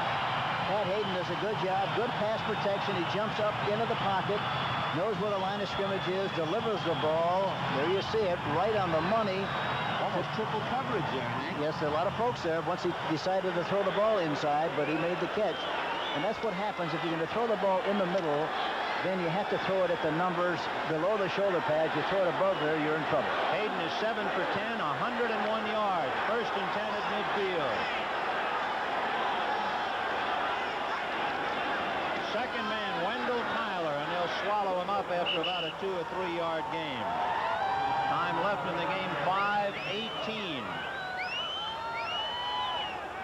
San Francisco is doing a good job of concealing their coverages. It looks like sometimes they're going to be on bump and run on the outside, meaning that the corner people are right on top of the receivers, and then all of a sudden the safety men come over and have double coverage, and so it's a hard thing for the quarterback to read, and he has to do a good job of calling the right play against the particular defense that he sees. Tyler has rushed for 94 yards so far today, and they're going to go to Gooman with Harrah blocking for him, and Gooman is across the 45 and is dropped at the 44. Ronnie Lott along with Lawrence Pillars and Saladin Martin brought him down. Well, it was a big 3rd and 17 when Hayden connected with Denard. Now he has a tough 3rd and 4. The ball is on the San Francisco 44s. He tries to keep this drive alive. Remember, it began on the Ram 10-yard line. He's got to play this. He's got to take 2 downs here. He's got 2 downs to make 4 yards, really. And I think that's what he has to be thinking. Tyler and Gooman are split behind Hayden. And he's going to pass. Over the middle, a great reception by Tyler. I don't know how he caught it. Dwight Hicks, number 22, just couldn't get down there to get it. But that's the spot. He hit him in the middle area that time again. Watch it. And you see the opening in the middle. There you see Tyler. I don't know how he caught the ball either. It was low and out in front, but he made the catch, and that's the only thing that's really important. So Tyler has carried for 94 yards, and he has also caught 4 for 39 yards. And with 3:36 left, it's 30-24 San Francisco, and the Rams on the hunt for the TD. Colin Bryant is in there with Tyler. Play action fake to Tyler, who stays in the block. And the pass is no good. Denard being defended by Eric Wright. Well, you couldn't tell who that was thrown to, whether the tight end Arnold or Denard coming across. It was a progression pattern, and by that I mean you have one man short, you have one man a little deeper, and another one way deep. And he was trying to throw the ball to Denard, it looked like, but it didn't look like Denard realized that the ball was for him. We get a big bulletin. Richard Todd has just thrown a 12-yard touchdown pass to Jerome Barkham, and the Jets are leading Miami 16-15 with 16 seconds of the fourth quarter. How about that one? All right, 2nd and 10 on the 37. The Rams started on their own 10. Look at the bump and run on the outside. I get the ball outside to one of those two outside receivers. He's changing the play. Let's see what he does. There it is. And he's going to go the other way. What a reception by Drew Hill. And he couldn't hold on to it. There's a flag on the play. Hill trying to make that one-hand catch that we saw Paul Hofer make. He couldn't do it. But there's a flag. And it's going to be offsides against San Francisco, I believe. And boy, on the right side, did you see how open Waddy was? He went to the inside, broke outside, had his defensive back licked, but he went to the left side, and it would have been a sensational catch had he been able to make the reception. It'll be 2nd and 5. You take another look at that great attempt by Drew Hill. Offsides. And he had him licked. Had it in his hand and couldn't hold it. Still 2nd down. So 2nd and 5, Hank, on the 32 with 3:13 left. And 6 points separating them. Yeah, you got a lot of time. You have to do what they give you, take what they give you. You have to be patient. But 3:13 in the game is a long time to function. 2nd and 5 on the 32. Waddy is in motion to the right. They'll go to Wendell Tyler, and this time he's sealed off at the pass by guess who? The birthday boy, Jack Reynolds. Boy, he is something. He is really something. I'm talking about Reynolds. You know, a question, Hank, as we look at this play. In baseball, if you trade a player, why, you then have to perhaps change your signs. He's too well aware of the workings of your club. Does that apply in football? No, I really don't think it does. They're so involved in concentrating on what their keys are and what they have to get done that particular aspect of it is not that really important. 3rd and 4 on the 31-yard line. Hayden faced with another tough call. And he has Denard and Waddy right. He has Miller left. Bryant and Tyler, the running backs, and it's Tyler bumping at the 30-yard line, so he didn't get it. Tyler stacked up. He has to get to about the 27. Well, he might have gained a yard if they give him the forward progress, and that's all. He was met head on, and among others, you can't say enough for Lawrence Pillars, number 65. We know he's playing with bruised ribs. We know that Pillars was shaken up, but he's back in there. And of course, so is Fred Dean, another man who's been banged up. Those two hurting, and no doubt painful chest injuries, having tough time just breathing.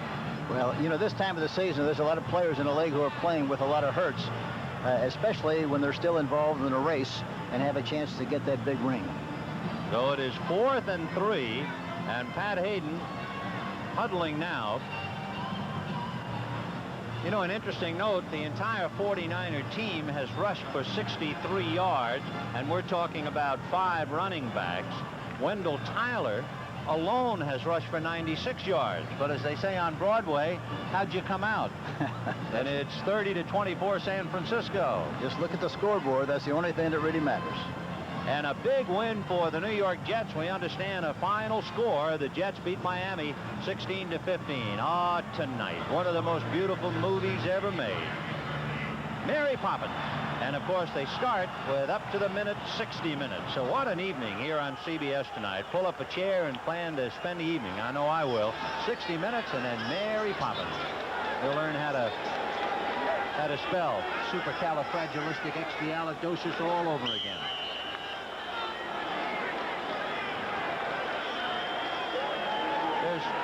2 minutes and 16 seconds left, Hank, and the Rams called a timeout. Had they let the 16 seconds run down, they would have had a free one. Well, no, not this way. They get an extra one at the 2-minute mark. That was a very wise decision. Okay, 4th and 3 in the 30. Look at the right outside. Well, they have Gilbert, a tight end, on the right side in there now. Here's Gooman. Drop, throwing to Gooman at the 20-yard line. Dwight Hicks brings him down at the 17. First down, Los Angeles, and we're coming to the 2-minute mark right now. See, that was a good timeout. That really was, because now they have time to regroup with a 2 minute left in the contest, and he delivers the ball beautifully to Mike Gooman for the first down. So the San Francisco 16, and this thing is really winding down. It is 30-24 San Fran. 21 seconds to play in Shea Stadium. Richard Todd pulls out. He's got Jerome Barkham. He's tied, and the extra point is good. And the Jets come from behind to beat Miami 16-15. And let's go back to Vin Scully in Anaheim. Well, we got that kind of a moment building here. The Rams, trailing by 6, have the ball 1st and 10 on the San Francisco 16-yard line. And while it's calm, remember, San Francisco had it 1st and 10 on the Ram 15 and could walk away with only 3. You know, going back to the Jet game, I think that's the 8th game that the Jets and Miami have played with the Jets winning 7 and tying 1. 1st and 10 from the 16. Hayden with time, throwing in the end zone. Flag on the play. Walt Arnold, the intended receiver. Willie Harper, the linebacker, I believe, is guilty of pass interference, and the Rams will have it with Arnold down on his back. Willie Harper was back there with him, and evidently guilty of the infraction. 15 yards on that. Okay, they want to tell you something. There was very good coverage. Number 59. Very good coverage on the play. But as you see, Harper inadvertently got a piece of the tight end, and pass interference is called. The ball is now on the 1-yard line. And Walt Arnold evidently shaken up, but okay. And the Rams, with 1 minute and 54 seconds, have a 1st and goal on the 1-yard line. Pat Hayden has come to the sidelines. He wants to talk to Lionel Taylor, while Ray Malavasi talks to a couple of tight ends, Battle and Gilbert. And now Malavasi talking to his quarterback. It has been a wonderful game in this great rivalry. The Rams, you know, have won most of the meetings, 41-20, but the 49ers coming on strong. The Rams haven't lost here at home since 1976 to San Francisco. They're down by 6, but now they have it 1st and goal at the 1. You know, you have to give Pat Hayden a lot of credit to be able to come into a game like this and take charge and make something happen. That's exactly what he's done. Sometimes the quarterback, when he's been benched, sits around and pouts and feels sorry for himself and then winds up with a bad attitude, but that's not the case with him. But both Pastorini and Hayden are good friends. They're both pulling for each other to do a good job, and Hayden has certainly done a remarkable job here this afternoon. Well, let's see. What does he got to work with? He has his running backs, Mike Gooman and Wendell Tyler. He has Ron Battle and Colin Bryant. Well, let's see. This should be an interesting formation. Gooman, Tyler, and Bryant are all in there. So a full house backfield. Bill Bain is now on the left side, and Ron Battle is the tight end on the right side. And with all of that, Tyler scores. They had all the heavy hitters. They wanted to make sure they got enough punch up front with the big, strong people. They were not trying to fool anybody. They were just going to line up and get a good surge off the line of scrimmage. They did exactly that from a cockeye formation. I call it cockeye. You got a fullback, a halfback, and a halfback on the left side to give you the extra blocking angle. But they pump it right in there for the touchdown. So it's 30-30 with 1 minute and 51 seconds left, and you can see Tyler following the board right there. Colin Bryant taking on Fred Dean. And meanwhile, Tyler exploding through. So 30-30, and Hank Corral trying to give the Rams a lead. But we still have a lot of time. Yes, that's right. Especially the way these teams function in the 2-minute offense. There's still a lot of time left for a lot of things to happen with 1:51 left in the game. Nolan Cromwell holding. The kick is good. The Rams 31, San Francisco 30. We have 1 minute and 50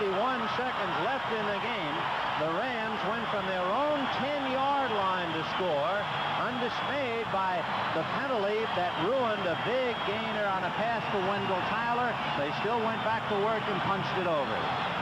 Here you see Pat Hayden handing off to Wendell Tyler from a cockeye position. You see Bryant leading the play. There's a good seam. Bryant out in front gets a piece of the defensive end. And they go in for the touchdown. It puts them ahead after they kick the extra point, 31-30, with 1:51 left in this contest, and there's still a lot of time with 1:51 left. I should say there is, especially with such talent as on that San Francisco Tide, with Joe Montana throwing to, among other people, Freddie Solomon and Dwight Clark. There's Wendell Tyler having a brilliant day as he finally gets the Rams out in front. And San Francisco has 2 timeouts, and the Rams have 1. Amos Lawrence and Bill Ring are standing on the goal line. Remember, Lawrence broke the kickoff starting the second half, 92 yards for a touchdown. If you're not careful, you really have to do a good job of covering this kick. Sometimes you're so joyous and happy that you went ahead that you relax a little bit on the coverage, and then you wind up with big trouble with good field position on the part of the opposition. They have to do a good job of covering this kick. So we'll see Corral now. Right next to Corral is the rookie Mel Owens, and on the other side, Louis Gilman, and here they come. And again, one of those squirrely kicks, and it goes right through the legs of Amos Lawrence. He didn't touch the ball. He'll be down by Bill Ring, but no return. So with 1:51 left in the game, San Francisco will put it in play 1st and 10 on the 20, and I still don't know how Corral kicks it that way. Well, he tries to kick it a little higher on the football, right above the middle, to make sure it doesn't get up in the air. He wants them to try to feel the ball on the run while they're rolling on the ground. It's a very effective way to do it, but he had a lot of stuff on the ball that time. Yeah, it goes through the air like a gyroscope with the nose down. Wendell Tyler resting now. He's had his big moment. Frank Corral can rest for the moment, and it's up to San Francisco. 1st and 10 from the 20. Hofer and Cooper are the running backs, and Montana's going upstairs. Got away from Youngblood.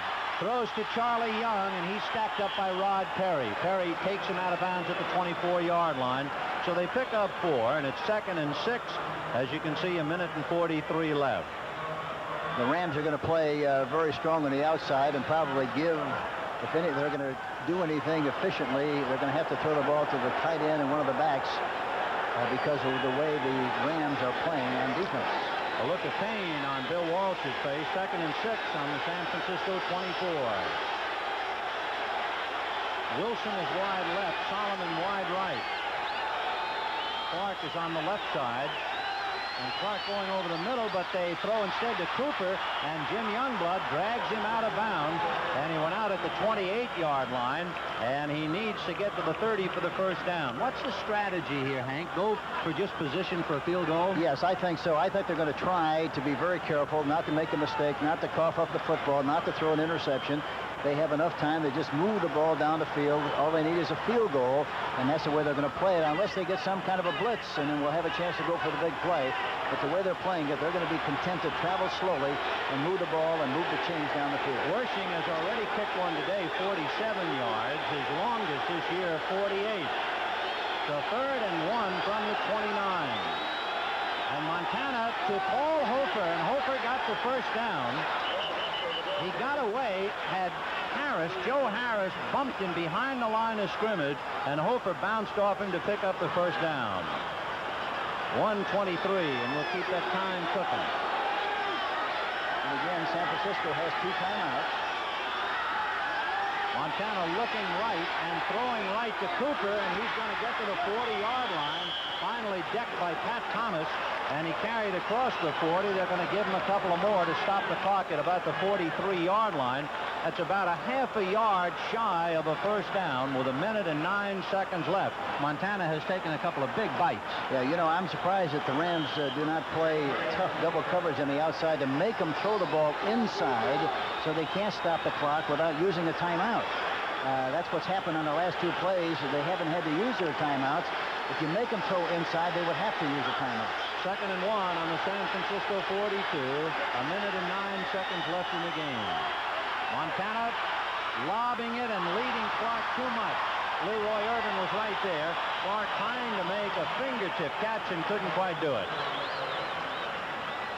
So it'll be 3rd and 1 on the 42. Clock stopping with 1 minute and 6 seconds left. To repeat, Rams 31, San Francisco 30. Well, the 49ers really do a good job of spraying the ball around, getting it to different people, and a possession kind of a play where they catch the ball maybe for a 5 or 6 yard gain and then run. You have to be able to run well with this offense, and all these people do a good job of that. All right, 3rd and 1 on the San Francisco 42. Montana looking for more than one. Lobbing it out of bounds, intended for Freddie Solomon. And now suddenly he's down to 4th down when he had it 2nd and 1. I'm surprised at that pattern. That was unusual in that looked like he only had one man out on the play, trying to get the ball deep downfield when he only needed a yard. You would think maybe that he would try to get the ball to one of the backs or somebody in close enough just to get the first down on the play. And remember, the 49ers have had season-long difficulties moving the ball on the ground. Their average of 3 yards per carry is the lowest in the NFL. One reason why they're throwing the ball 2nd and 1. Well, the best thing they do is throw the ball. I'm sure they're going to throw it here on 4th and 1. 4th and 1, unless Montana might decide to try and sneak. Let's see, with 1 minute left. Montana to Hofer, and Hofer made the first down, I believe. It will now be a measurement. There's the time left, 55 seconds. It looked like Hofer had carried across the area needed to pick up the first down, but it always depends on where they spot the ball. Yeah, that's exactly right. And, of course, Hofer is such a dependable, steady guy. Somehow, some way, he's going to make something happen and make the yardage. The middle was open. It's going to be close. Yeah. From up here, and of course our angle is at a severe angle to the field. It looks up here, it looks like you made it. Yeah, I think so too, but they're going to measure it. Yeah, that's all important. With 55 seconds left, a big measurement. The 49ers feel they made it. That doesn't mean anything until the Zebras do. Yeah, they made it. Yeah, they made it by a large margin. I didn't think they made it by that much. So it is 1st and 10, and Ray Wersching, who might be called on, waiting in the wing. 1st and 10 on the San Francisco 44.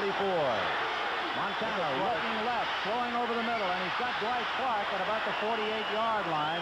The tackle by Ivory Sully, and immediately a timeout by San Francisco, stopping the clock with 42 seconds left. Good thing on the part of the Rams. They made him throw the ball inside so they would make him use that timeout, and that's what happened on the last play. So it'll be a 2nd and 6. Now remember, the Giants beat Philadelphia today. What a shocking upset, 20-10. And next week, Pittsburgh, who took care of Cleveland, will meet the Rams, and the Giants will go against San Francisco at San Francisco. The prospects indeed of an exciting NFL doubleheader next Sunday on CBS Sports. Bill Walsh and Joe Montana quietly talking things around. You know, in his sophomore year at Notre Dame trailed 30-10 in the 4th quarter against the Air Force, and Montana turned it around, and they won it 31-30. As a junior, he was down 24-14 to Purdue and pulled it out. 17-7 against Clemson and pulled it out. In his senior year, he beat Pitt in the 4th quarter, wiped out a 21-6 deficit against Southern Cal, only to lose on a late field goal. And in his college finale in the Cotton Bowl, he was down 34-12 with 10 minutes left and beat Houston 35-34. So you talk about comebacks, Joe Montana can do it. 2nd and 6. Montana, no good, intended for Cooper. 38 seconds left. One timeout left for both teams. San Francisco, of course, with the ball. That's very important. They got one left, and they got to kind of try to save that for the field goal attempt. Hey, Hank, coaching on the sidelines, does it tear you up to pieces of this kind of a game where you're so busy? I can see Malavasi, it's tearing him up. Yeah, you really get involved. You're calling plays. You're concerned about defenses. You're concerned about a lot of things, and you really get involved with in this kind of a contest. No question about that. 3rd and 6 on the San Francisco 48. Montana with another big play. Flag on the play, and the pass to Dwight Clark. He's at the 40 to the 35-yard line. There was movement up front. Mike Fanning moved. However, whether he was drawn off or not remains to be seen. There are 2 flags down. Mike Fanning was the man moving. And, of course, for Ray Wersching, the ball is down at the Ram 35. They will pick up the flag. Offside. Offside. Number 79 on Mike the defense. Fanning. Penalty is declined. First down. So Fanning was guilty. They ignored, of course, Wersching waiting and waiting. What a tough time, the loneliness of the long-distance kicker.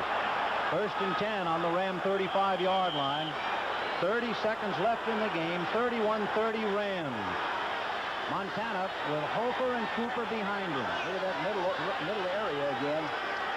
Montana looking left, throwing left, and here's Dwight Clark. Pat Thomas finally brings him down at about the 21-yard line, and of course now they are very much in Wersching's range. Well, they surely are, and that time the defensive back was playing a little bit inside. For that reason, he broke outside. Looked like he was going to have an option to go either in or out. He chose the outside course. The ball was right on the money, and another big play for the San Francisco 49ers with 23 seconds left and 1 timeout. And 1st and 10 on the Ram 20-yard line. Coming in off the bench is Eason Ramson. We haven't seen much of him today. Normally a tight end, but he brought in a play, and Charles Young and Dwight Clark. Young started to leave, then Clark started to leave. Well, Clark had better get off before we have too many men on the field. All right, 1st and 10 from the 20. And Montana under heat, throwing while in the grass for the tackler. Cromwell and Sully were all over him as the pass goes out of bounds. Nolan Cromwell doing a great job along with Ivory Sully to down Joe Montana. You know, that time they try to get a mismatch. Charlie Young, who is 6'4", on to Rod Perry, who is 5'9". They try to throw it to him in the end zone. Didn't have enough time to do so, but I'm surprised that they wouldn't use Clark in that situation rather than Young, because Clark has more quickness and speed. 19 seconds left in the game, and it looks like we're getting closer and closer to Ray Wersching, the 9-year man out of Cal. His longest 48, so he's well within his range. 2nd and 10 from the 20 for Montana. And he's going to stay on the ground to Cooper, and he runs into Jim Youngblood. So Youngblood dropped him, although Big Cooper did fight Youngblood off and get it down to about the 19. And look at the clock running down. And in a moment, they're going to ring Wersching's bell with 4 seconds, 3 seconds, 2. And time called with 2 seconds left. Mr. Wersching, it's all yours. You talk about mental toughness.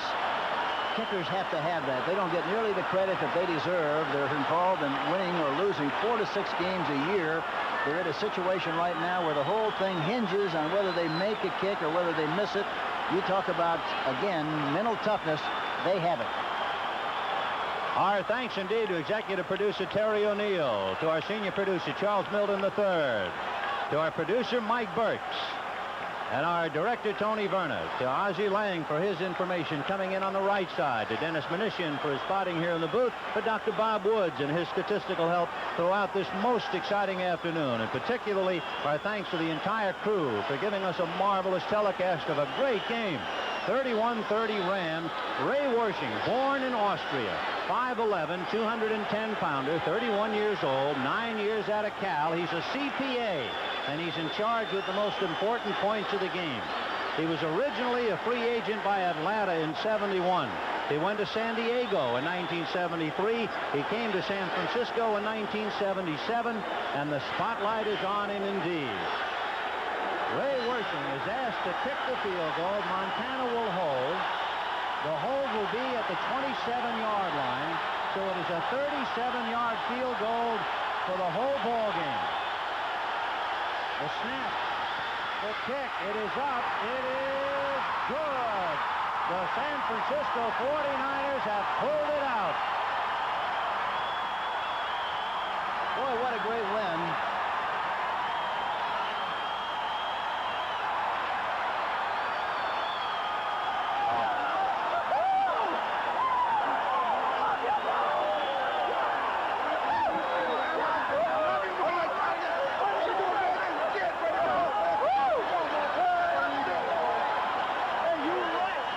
This means is if Atlanta should lose tomorrow night, San Francisco has won this West.